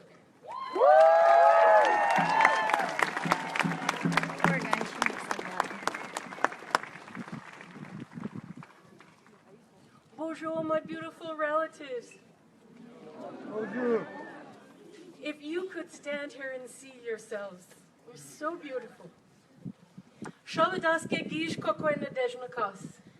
Anishnobe koinada. Megazedo dem minwa makudo dem. I am a Potawatomi grandmother of the Eagle Clan and the Bear, and I'm also a professor of environmental biology.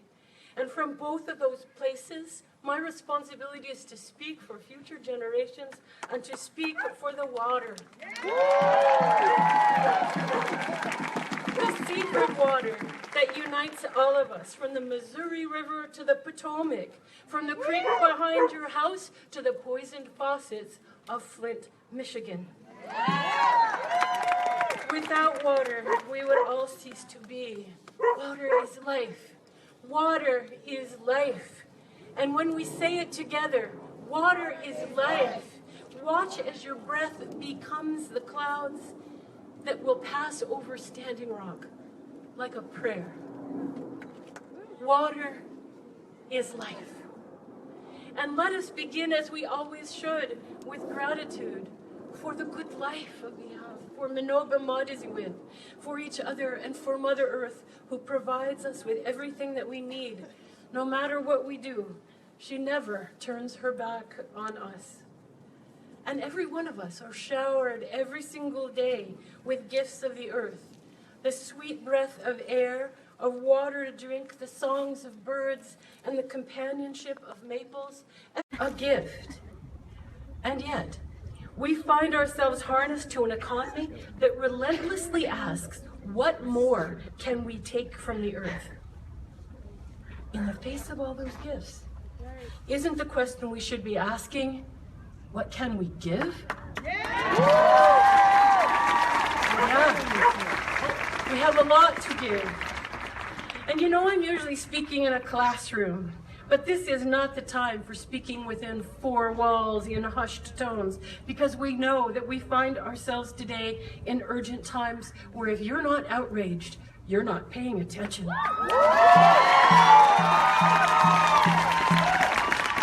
task before us is to couple our outrage to our love, to our strength, and to our imaginations of a future where justice prevails. We have to call out environmental racism.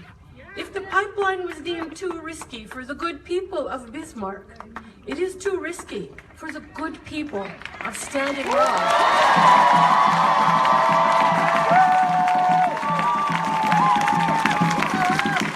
The brutality and the violence by the state of North Dakota against Native people who are peacefully protecting water is unlawful, uncivil, and deeply shameful. We have been telling North Dakota that the world is watching, and they are, but we can't just watch. We have today to call upon the Department of Justice to intervene and prevent further violence against people exercising their prayerful rights to protect their own homelands. When we demand justice for Standing Rock, we are in the very same breath demanding justice for the earth, because they are inseparable. The brutal human rights abuses we see against the water protectors are a mirror of abuse to Mother Earth, all in the name of profits to Dakota Access Pipeline. And we call for a halt to the pipeline.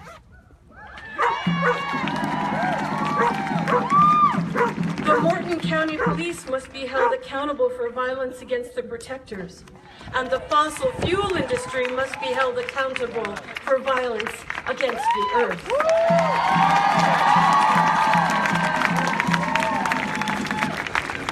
After generations of attempted genocide, assimilation, land grabs, broken treaties, racism, it is a miracle that we are still here.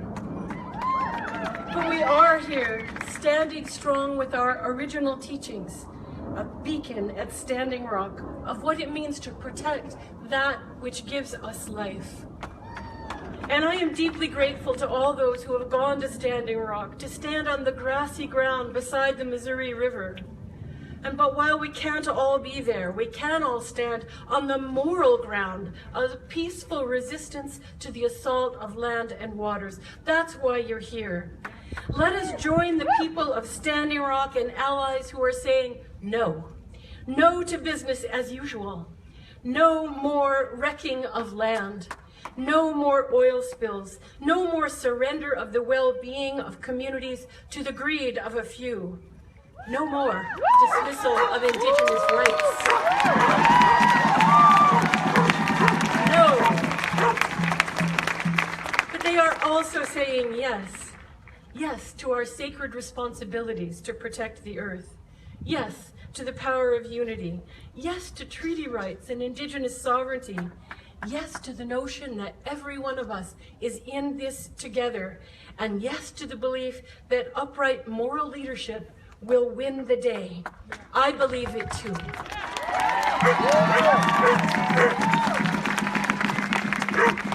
What are they so afraid of out there in North Dakota that they arrest journalists, set dogs on women and children, and align paramilitary force with water cannons against indigenous people on their own land? The ones with the guns and the bulldozers seem to believe that land is nothing more than a warehouse crammed with stuff that belongs to them. They bought into the sad story that human happiness is best served by economies that turn water, land, and wild lives into corporate wealth. And so for them, it is possible to love the bottom line on a financial report so fiercely they will call out the National Guard to protect it. What are they so afraid of? The easy answer is money, but I think it's deeper than that. I think they are afraid of the power of our vision, The knowing that land is more than lifeless property to be sold to the highest bidder. That land is a living, breathing entity for whom we care as she cares for us. And that there is such joy in that relationship. The story that they don't want told is that it is possible to love land and water so fiercely you will live in a tent in a North Dakota winter to protect it.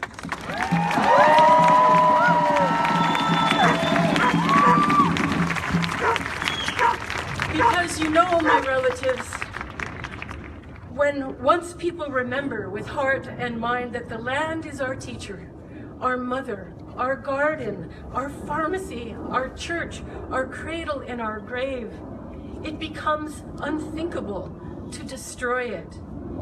And this powerful, positive vision is a gift of Indigenous people everywhere, an invitation to imagine another way of living, often for we people who have become weary of destruction. And this vision threatens the industrial worldview more than anything else, the way we think, the way we love. Because then the economics of extraction, of wrecking land and selling off our future start to be revealed in their true light as insanity, as spiritually and ecologically corrupt. And so they bring out the tear gas. In these desperate times, full of danger and full of hope for transformation, how do we answer the question of what does the earth ask of us? Always gratitude. Now, gratitude might seem like weak tea, given the climate chaos we face as we enter the age of the sixth extinction, but it is a powerful tool. It reminds us of how our lives are utterly dependent on the lives of everyone else. And the practice of gratitude is a powerful tool of restraint. Practice radical gratitude as an act of resistance.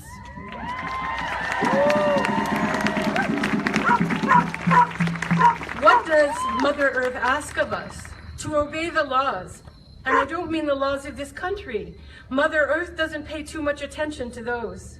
The laws we have to uphold are the laws of nature. Because you know what? 350 parts per million atmospheric carbon dioxide is not a political negotiation. It's a fact of physics.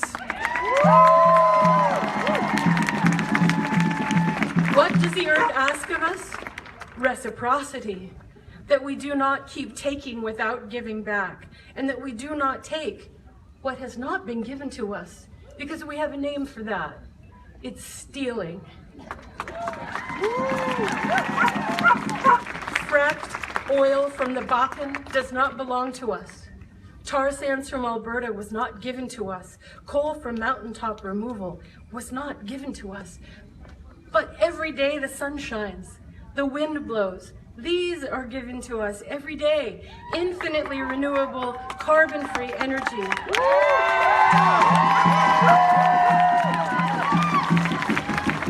If we want life to continue, we have to keep it in the ground. What does the earth ask of us? Respect. That all beings have a right to exist and to live their beautiful lives. From redwoods to red squirrels to red-backed salamanders. Think about it. In the United States, corporations are granted the right of personhood, while rivers have no rights at all, and we're gonna fix that.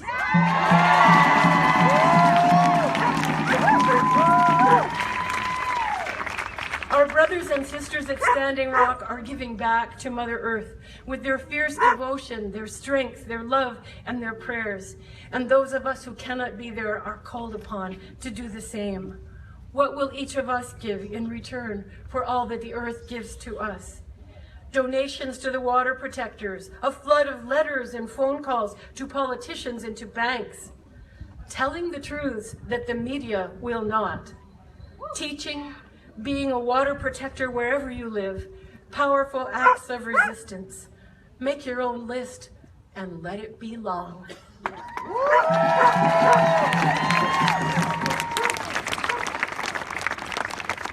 Today, in this moment, on this very day, we are at the fork in the road that our ancestors spoke of, and the choice before us is plain. A pivotal moment in history when life as we know it hangs in the balance. This is the time that our ancestors spoke of, when a new generation of a people will arise whose work is reweaving the world.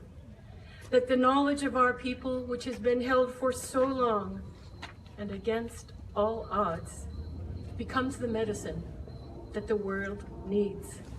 And that's what's happening at Standing Rock.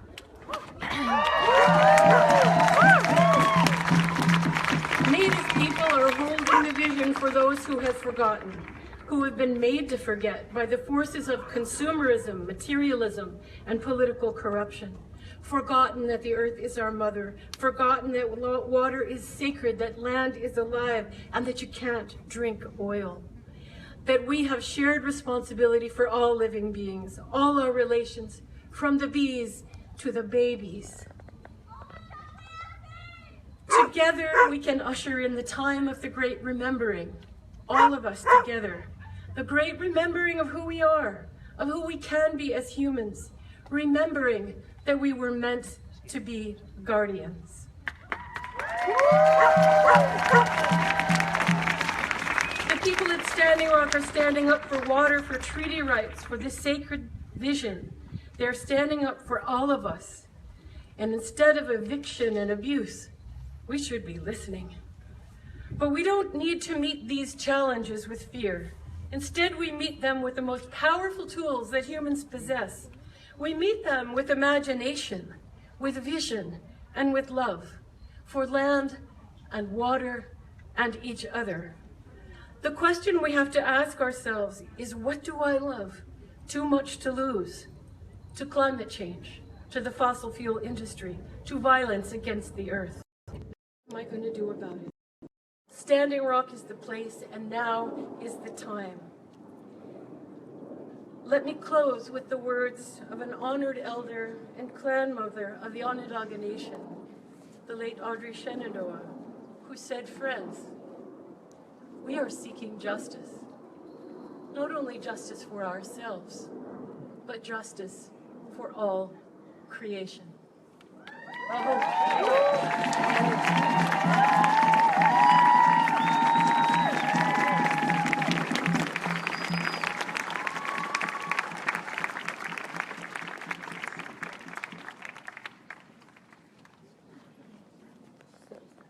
Getting mixed up here. I was like, is she waiting to come up to speak? Listen, I was standing in the shade back there and I got cold, my relative. So you guys are standing in the light, like literally, and I hope that you're staying warm. I want to thank you for your patience. Thank you for your energy. We don't have very much longer to be together, but it's very good to come together at these times and just share some space. So if you would, just raise your hands like this, up to the sun. That's what we do when it's ceremony time. We lift our hands to the sun because energy comes into what we call a vortex of light. When we say stand in the light or step into the light, we use the power of our energy, of our bodies, and our prayer in motion to receive the love of the sun and to use that to heal each other. So I know it's tiring standing there, so I just wanted you to do that so you can feel some of that love. It's there for all of us. I want to introduce next, when I said having the drum come here was something very, very special. It's a true gift. We've been led by our children in this fight. It was always the young people to begin with. We have youth out here with us, including Kendrick Eagle, including these young kids. They're growing up so fast. I knew them when they were tiny. Kaya Eagle Shield, who's going to be jingle dress dancing, and Sapphire LeBlanc, those were the little girls that led us in the march. And Dakota Thunder has brought their drum all the way from the homelands of Sitting Bull. They won't tell you that. They won't tell you that they're responsible for our ceremonial songs all the way back from the time Sitting Bull was first on the Standing Rock Nation after he surrendered. This group right here comes from that Tioshpaye. They come from that Sundance Circle. And we're so glad and honored to have them here with us. So just feel free to move around while they come in and do their thing for you, relatives. Thank you. So traditionally you don't record prayers or songs out of respect. So I'm not going to actually show the drums being drummed out of respect.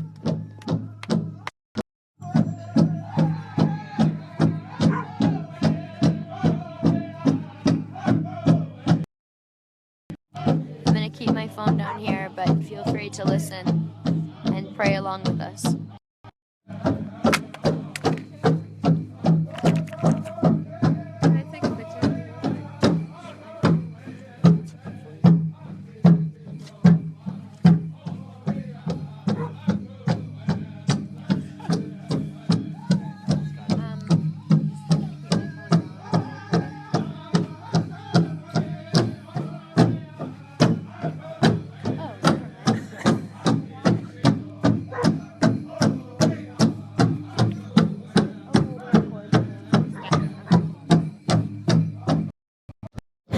So I spoke too soon. There's some dancers dancing to the drummer's song that out of respect we can show. So I will show them.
I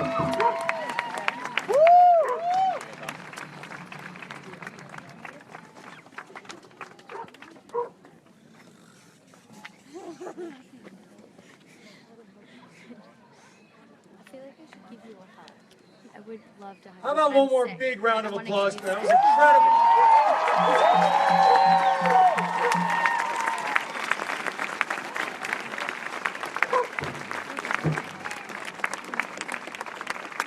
I may be introducing one of the few people who could follow that.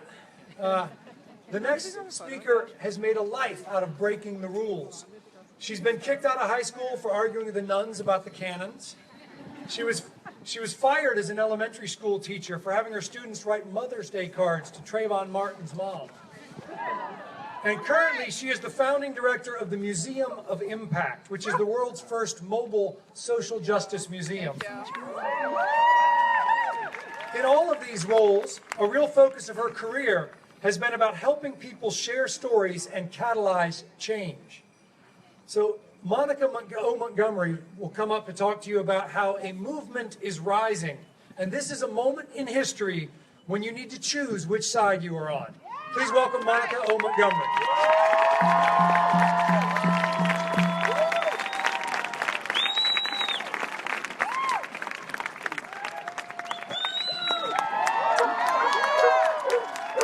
Thank you so much. I first want to clap it up for you all for standing out here for Standing Rock for so long in the freezing cold. I want to clap for our lovely and humble sign language interpreter who's been here the whole time as well.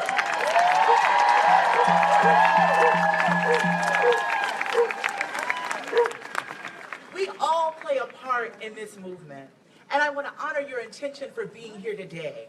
Your heart, your activism, your organizing, your art, your righteous indignation, your rage is all welcome here. I see your signs. I hear your chants. I know the way you're going to amplify this story beyond today. I'm here today because we are outraged, and this is outrageous. I'm going to say it again. We are outraged, and this state of affairs is outrageous. Let me break it down so that it forever will be broke and plain of why we are outraged. We're outraged in large part because in 2016, a lot of people still don't get it. They aren't getting why everyone needs to be an ally with the water protectors and the Standing Rock allies, because it preserves our present and it protects our future. They aren't getting how being a water protector and an earth keeper and an environmental advocate is part of the human rights agenda, and it is a civil right.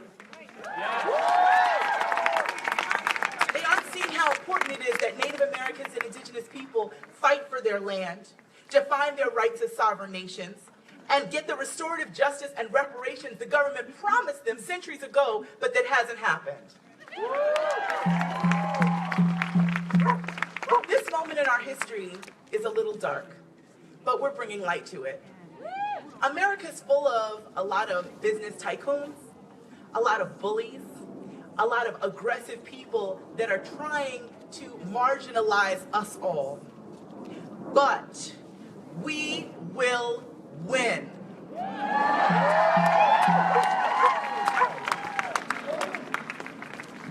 I want to tell you why the state of affairs is outrageous. And I'm going to break it down so that it's forever broke, and so it's made plain, and so it's clear. I think that more people camped out for Black Friday bargains than would camp out at Standing Rock. More people supported Small Business Saturday than would support a Standing Rock activist. More people throw money into the void of the internet on Cyber Monday than would donate to LastRealIndians.com, the website and platform that's doing it for the culture, the people, and our futures. What's up with that? We here know what's right, but the folks out there, we have to go home and tell them that they need to be enlightened and support movements like these, initiatives like these, convenings like these. That's outrageous to me. And in these times, the inhumane tactics that are being done against Standing Rock activists, the way they're spraying them with freezing cold water and rubber bullets, the way they're terrorizing women and children. The chant that keeps me grounded and focused is Asada's chant. For my friends that have been out on the front lines in activist circles, you might know this, and if you know it, say it with me. It is our duty to fight for our freedom. It is our duty to win. We must love one another and support one another. We have nothing to lose but our chains.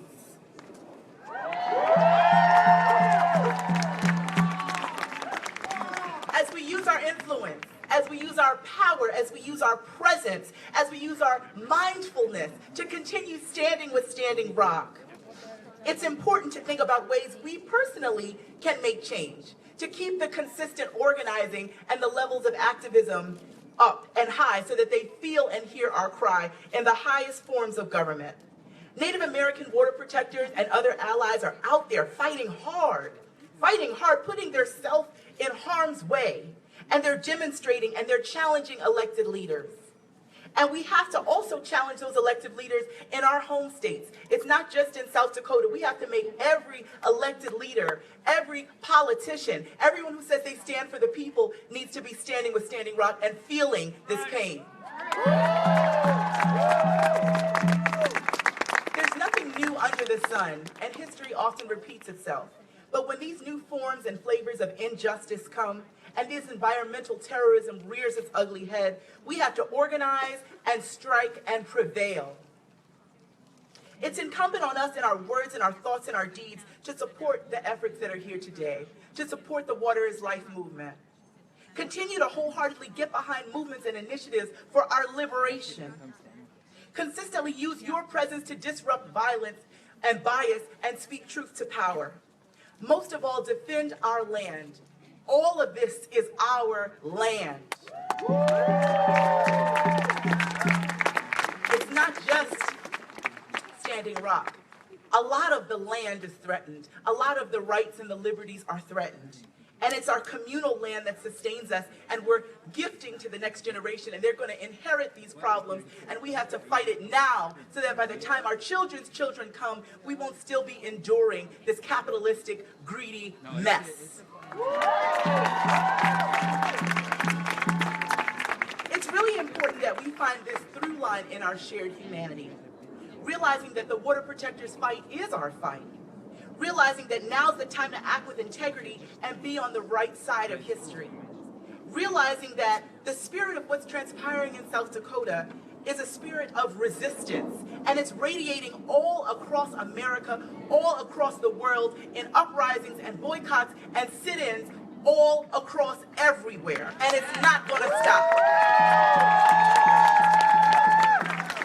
The spirit of resistance in South Dakota also lives in Charleston and DC and Milwaukee and Ferguson and Baltimore and New York and Minneapolis, and everywhere we look, we are resisting, we're organizing, and we're fighting back. That spirit of resistance in South Dakota is also present in movements like the Fight for 15 and Occupy and Not My President and Say Her Name and Black Lives Matter.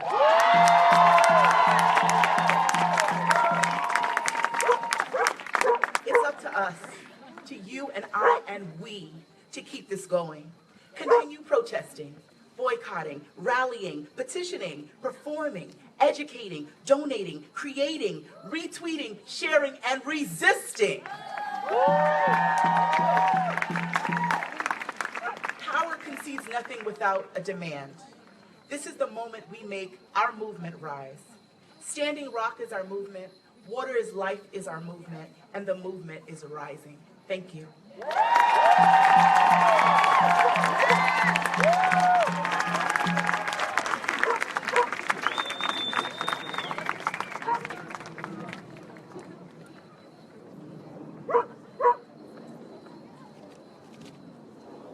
I think this is one of our last speakers, ladies and gentlemen, our relatives.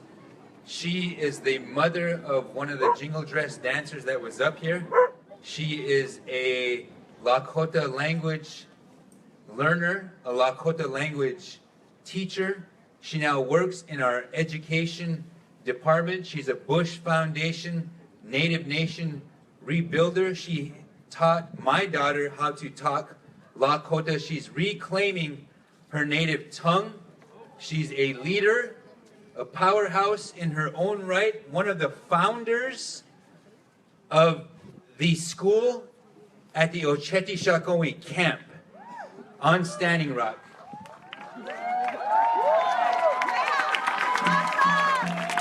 We don't hear too much about that because all we see is the violent imagery and the other things that, yes, they take the attention, but we have to remember that there's people behind the scenes who are doing all the real work to provide for our children and to really to just ensure that we can go forward in this movement. So her name is Elena Eagleshield. I want to invite her up. Can you help me?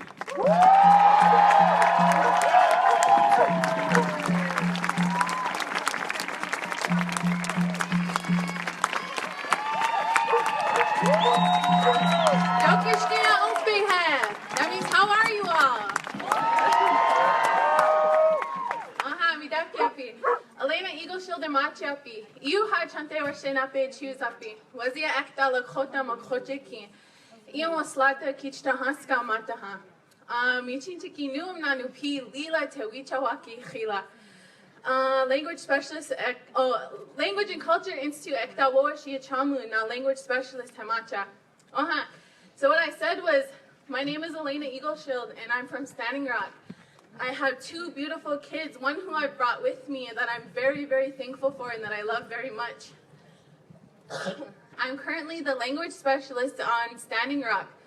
And having two children is what gave me the power and the courage to stand up against this pipeline being built on my reservation.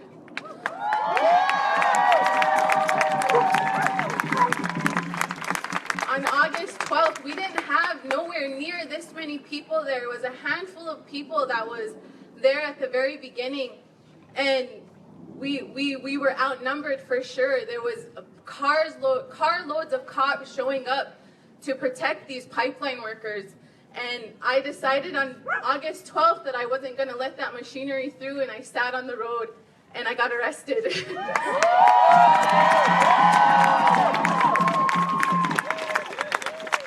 And since then, we've had so many people step up and stand beside us, and we're so, so thankful for each and every one of you. I'm thankful that you're here now enduring the cold. It's a little chilly today. But like I said, my kids are what encouraged me to step up and to take a stand. And we are revitalizing our language within our home. I grew up with a fluent speaking father who had to carry burdens that I'll never know about. I'll never have to feel the weight of those burdens of being ashamed to speak your language or being ashamed to practice your culture.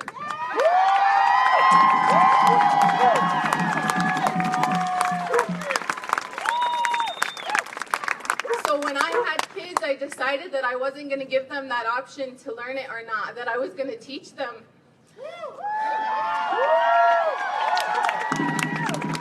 So my kids have both been a part of our Lakota immersion school that's on Standing Rock. It's an amazing school where they get to learn about their culture, and they speak Lakota all day. There's no English involved at all there, and I'm so thankful that that's allowed to be,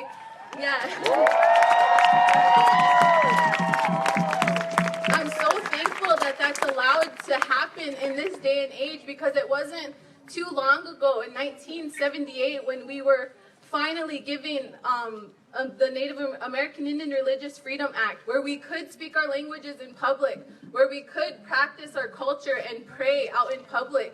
Before that, it was outlawed, and so that wasn't too long ago. And so I'm thankful that my kids, we are able to revitalize our language and preserve it and speak it and share it every single day out in public, at the store, in the mall, anywhere where.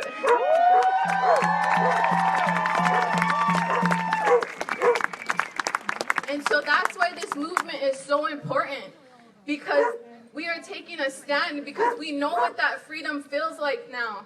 I can go to the grocery store and tell my daughter, not going to buy you that. And we don't get funny looks anymore because this is normal. We're normalizing our languages and our cultures.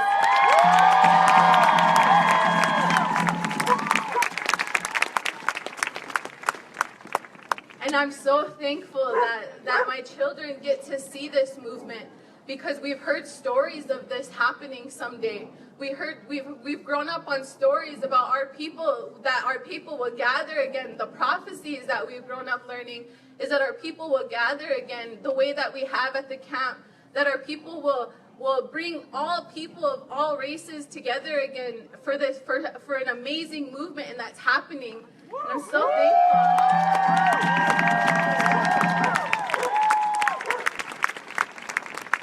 There's this misconception that we want our land back, that we want everybody to leave, but that's not what we want.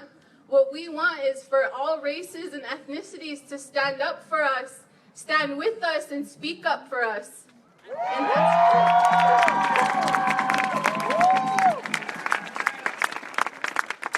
since I've been learning my language and culture, I've gotten a deeper meaning and a deeper understanding for who I am, and I'm building that connection with Creator that I've only heard my grandparents and elders talk about. We get to practice our ceremonies. My kids get to be a part of those ceremonies.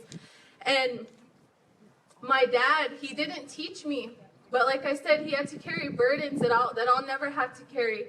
And I forgive him for that. And I ask that each and every one of you say a prayer for our elders and our elders who are still speaking and practicing our languages, because they've had to endure a lot to carry that to this day.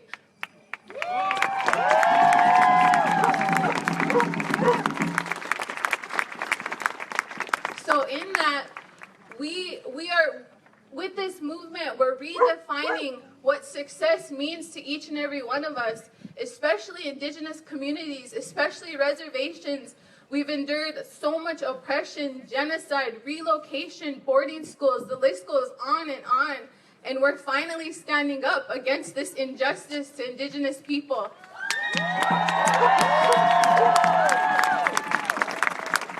So with that, we're defining our own success. And so at the camp, soon after we had people coming in, after the first couple of arrests in August, on August 29th, I opened up a homeschool resource center at the camp called Miniwi Choni Nakichiji Iowa, which is Defenders of the Water School. I opened up that school because that's a historic event. This is a historic movement that is happening right now, and our children deserve to learn about their people, learn about their culture, learn about their history, told by our elders and told by our own people, and not be defined by tests that were given to people who never see our children, who don't know anything about what our communities are about. And I'm thankful that this school has been successful, and that these entities all over have come to help connect us with other people who can help us to get this school off the ground, and hopefully it could become a charter school down the road.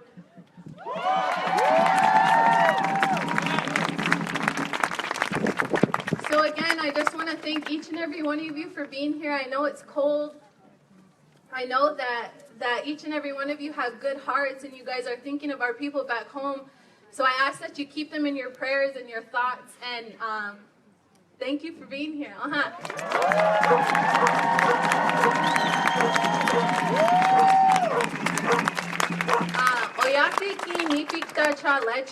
I do this so the people will live.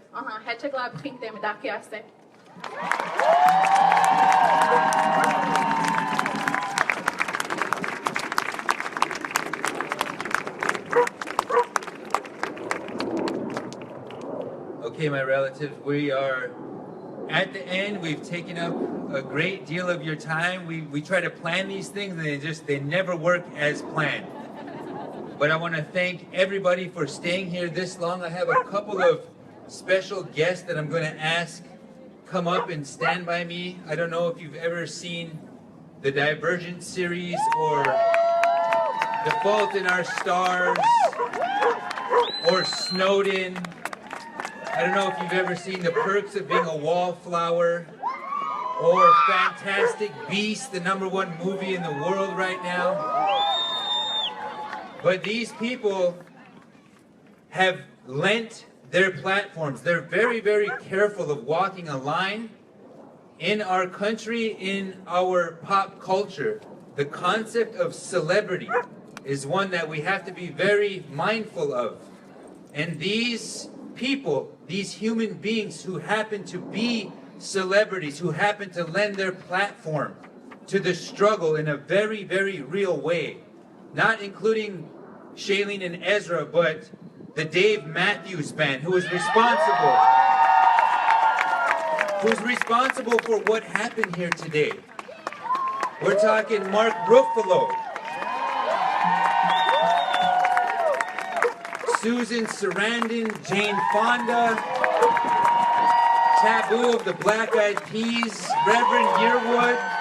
I mean, the list goes on. So I want to invite Shailene and Ezra, if you could come up here and just stand. I don't know if you even knew they were here. They were standing right back there, and I saw them, and I thought, hey, they're right here. We might as well ask them to come up.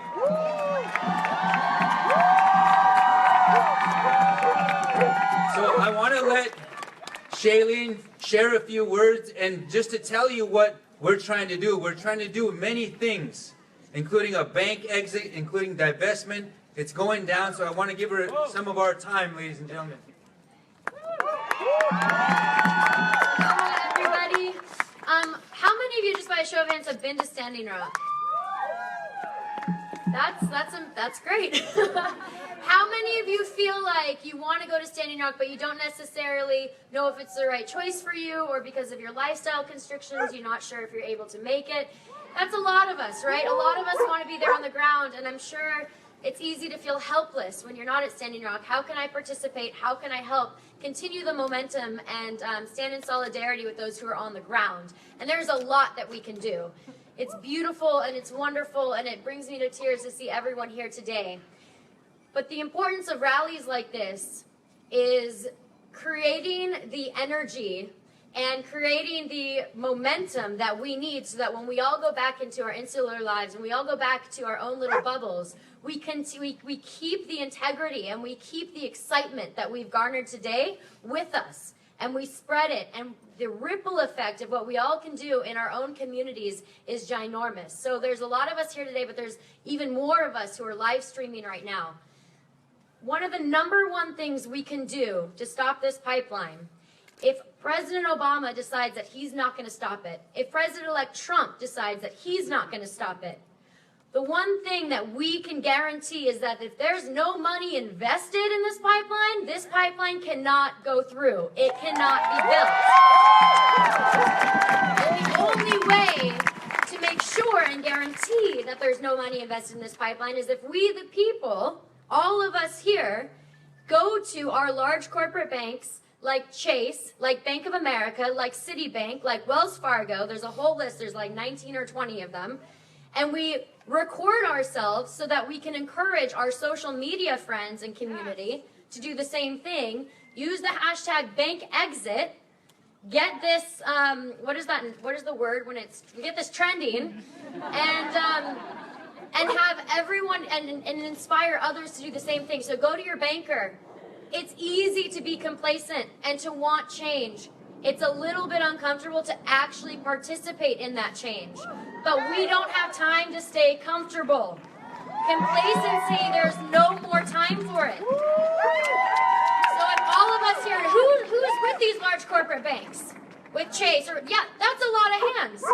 If you can take the pledge today at this rally to go home and not only record yourself telling your banker that you are going to take your money out and put it in a local credit union until they divest from the Dakota Access Pipeline, but if you raise your hand again and you show me how many of you in this audience are with these large corporate banks, if you decide to bring 10 people with you who you also know are a part of these large corporate banks, think about the effect that that would have. We have to bring our community into this. So please take the pledge, go into your bank, withdraw your money until they divest from the Dakota Access Pipeline. We've seen that this works because one of the largest Norwegian banks recently decided to take out their investment. The power of the people does work, but it takes us reminding each other and it takes us holding each other accountable to actually taking the steps that change requires. Another huge thing you can do is call President Obama. I've heard from lots of politicians that this strategy is actually working, so please keep calling the White House. Furthermore, you can write President Obama a letter. Today is a Sunday. I've heard reports that they're not taking calls on their White House number that you find online. So write him a letter. If every single person, I have 5,000 people live streaming right now on my phone alone, and I'm sure lots of other people here have live streamers. If every single person writes him a letter, those letters get to him by Wednesday or Thursday, and all of a sudden he has 15,000, 20,000 letters in one day saying they'd oppose the Dakota Access Pipeline, that is so powerful. The official tribal website where you can find out more information about how you can participate and how you can help, whether it's donating, whether it's signing a petition, which is also incredibly important, is standwithstandingrock.net. standwithstandingrock.net. There's a lot of different people doing a lot of different things to help this cause. I think that every single thing that everyone's doing is just as vital and just as important as the next, but I do encourage you to go to standwithstandingrock.net only because it does directly come from the Standing Rock Sioux tribe, and I think it's wonderful to support them first and foremost. So thank you guys all for coming here, and please take this energy and do something with it when we leave here. Thank you. She's right. The drum, the singing, the dancing, lifting your hands, that sends positive, powerful vibrations through you. You're going to feel them through the rest of the day. That's no lie. That's how it works. There's one last lady who I want to thank. I want to introduce her to you. She's responsible for the entire day in conjunction with Dave Matthews. She's worked very, very hard. She came as a breath of fresh air in the last days of my campaign for the United States Congress in North Dakota. And I did lose that. I'd have probably a better chance at winning the presidency than winning U.S. Congress in North Dakota. But her name is Londi Keeps Eagle, or Keeps the Eagle, about 100 years ago. She's my relative, she's my niece, and she's done tremendous things to make this possible today. Because of her, I get to stand on a stage today in one of the rallies that Last Real Indians organized. It's the first time it's ever happened. We go backpack style, you know what I mean?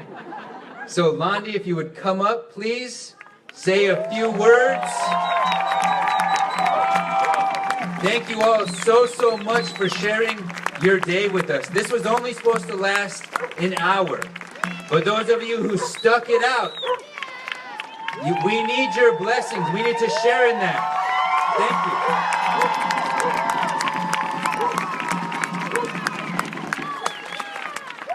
Hi, everybody.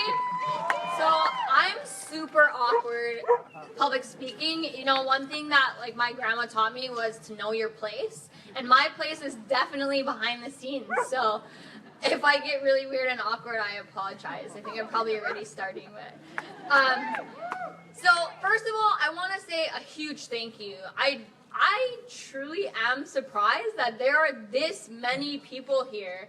So seriously, thank you so much.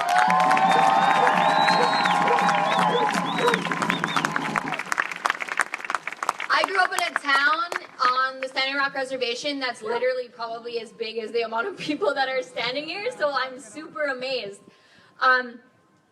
I basically brought this together because I wanted people who have inspired me in my beliefs, who have empowered me to move forward in my education as an Indigenous person, who have allowed me to find room to take pride in myself and who I am and where I came from, to have a platform to speak to you, to speak to the world, to speak to Washington, D.C., and show them that we're real people.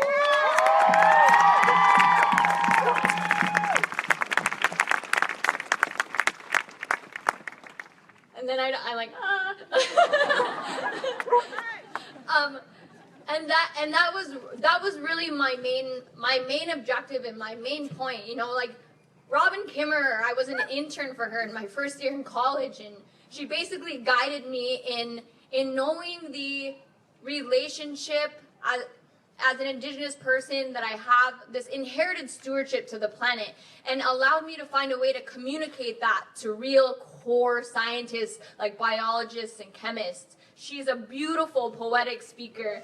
And then there's Elena Eagleshield. I grew up with her my entire life.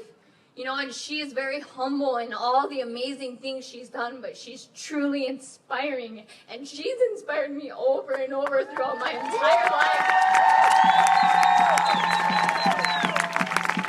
And I did get the privilege, the absolute privilege, to run Chase's campaign in the end, and Chase should become president, right?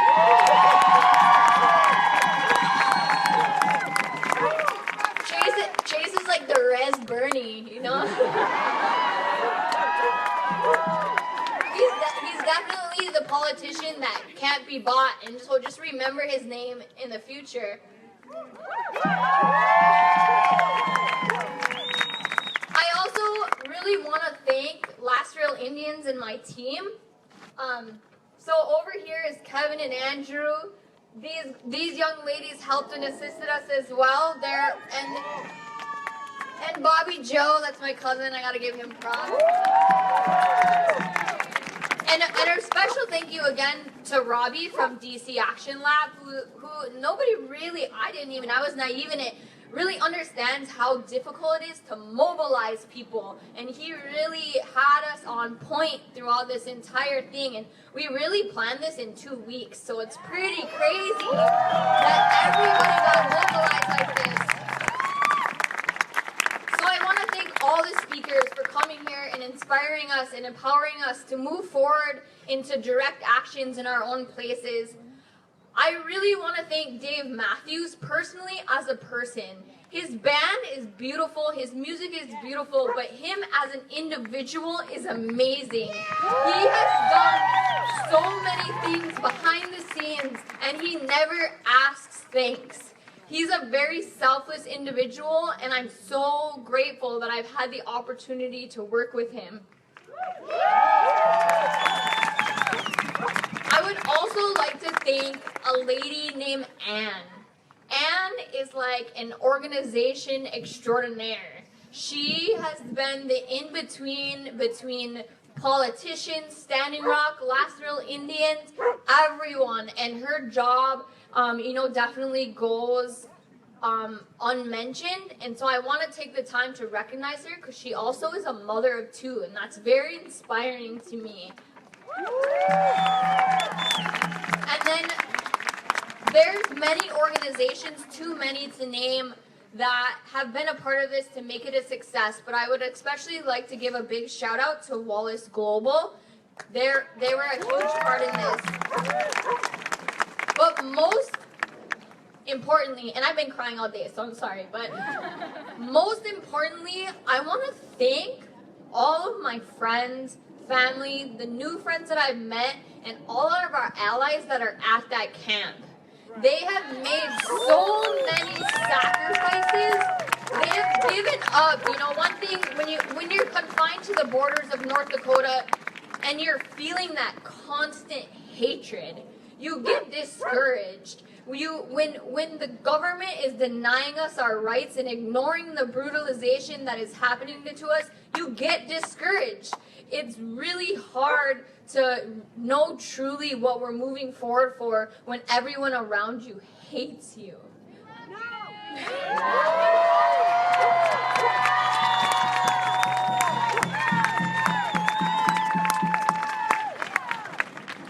But those people, every day in and out in the freezing temperatures after they've been maced, and being maced is terrible. It's so painful. You know, when they've left their families, they've left their friends, they've left their jobs, and they face all of this hatred and anger simply because we're standing for not only our land and our water, but also everyone else downstream that drinks from that water. We're standing for people who are underrepresented, that sometimes don't have a voice. At some point, we have to decide that wrong is wrong enough, and we have to move forward together. And those people on Standing Rock that are there day in, day out, that get no recognition, they are the real warriors in this movement. And for that, I absolutely adore and love them. And so I just think at the end, I would like to just say a huge thank you to all of them. So let's give them a round of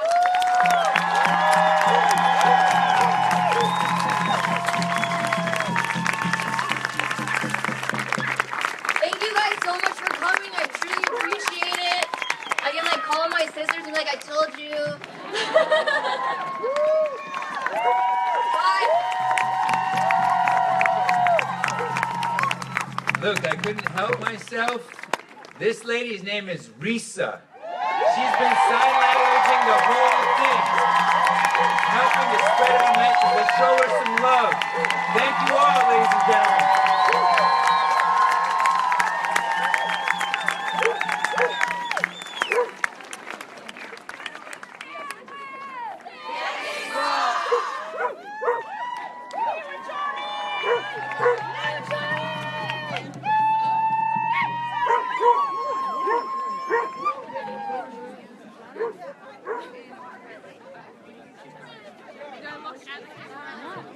Hey, if you have the signs of bamboo, if you can just bring them to the stage. We like to reuse the bamboo for all the other events that we do. Thank you.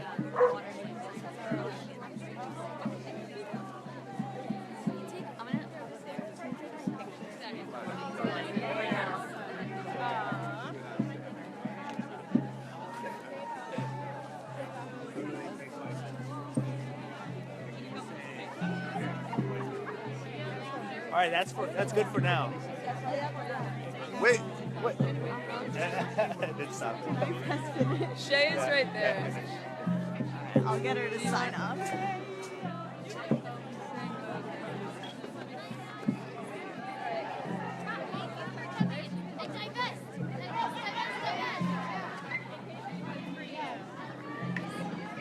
Here, can I grab this? Thank you. Are we still live streaming? I have to return this guy's charger too. Thank you, Mama. Sophie, do you want to go around? Okay, so there we go. Thank you so much for the 3,000 of you who are still watching this, and for the couple thousand of you who have been watching throughout this whole live stream. I encourage you to share this and have your friends and your family watch, because the speakers who were here today, I've been to a lot of rallies and I've heard a lot of speakers, and these ones definitely take the cake as far as the purity and the truth that they were channeling with their messages today. So thank you so much for watching. Remember, divest from Citibank, Bank of America, Wells Fargo, Chase Bank. Go in, withdraw your money, put it in a local credit union, tell your banker you're not going to put your money back in those banks until they divest from the Dakota Access Pipeline. Call President Obama, write President Obama a letter. Help spread the news surrounding our sister Red Fawn, who has been in jail for a very long time for unjust reasons. And call Obama. Oh, go to standingrock.net, which is the official website of Standing Rock Sioux Tribe, to find out how you can donate, where you can donate, and how you can sign a petition and more information. Thank you so much. Mahalo, aloha. See you guys soon, and make sure you divest.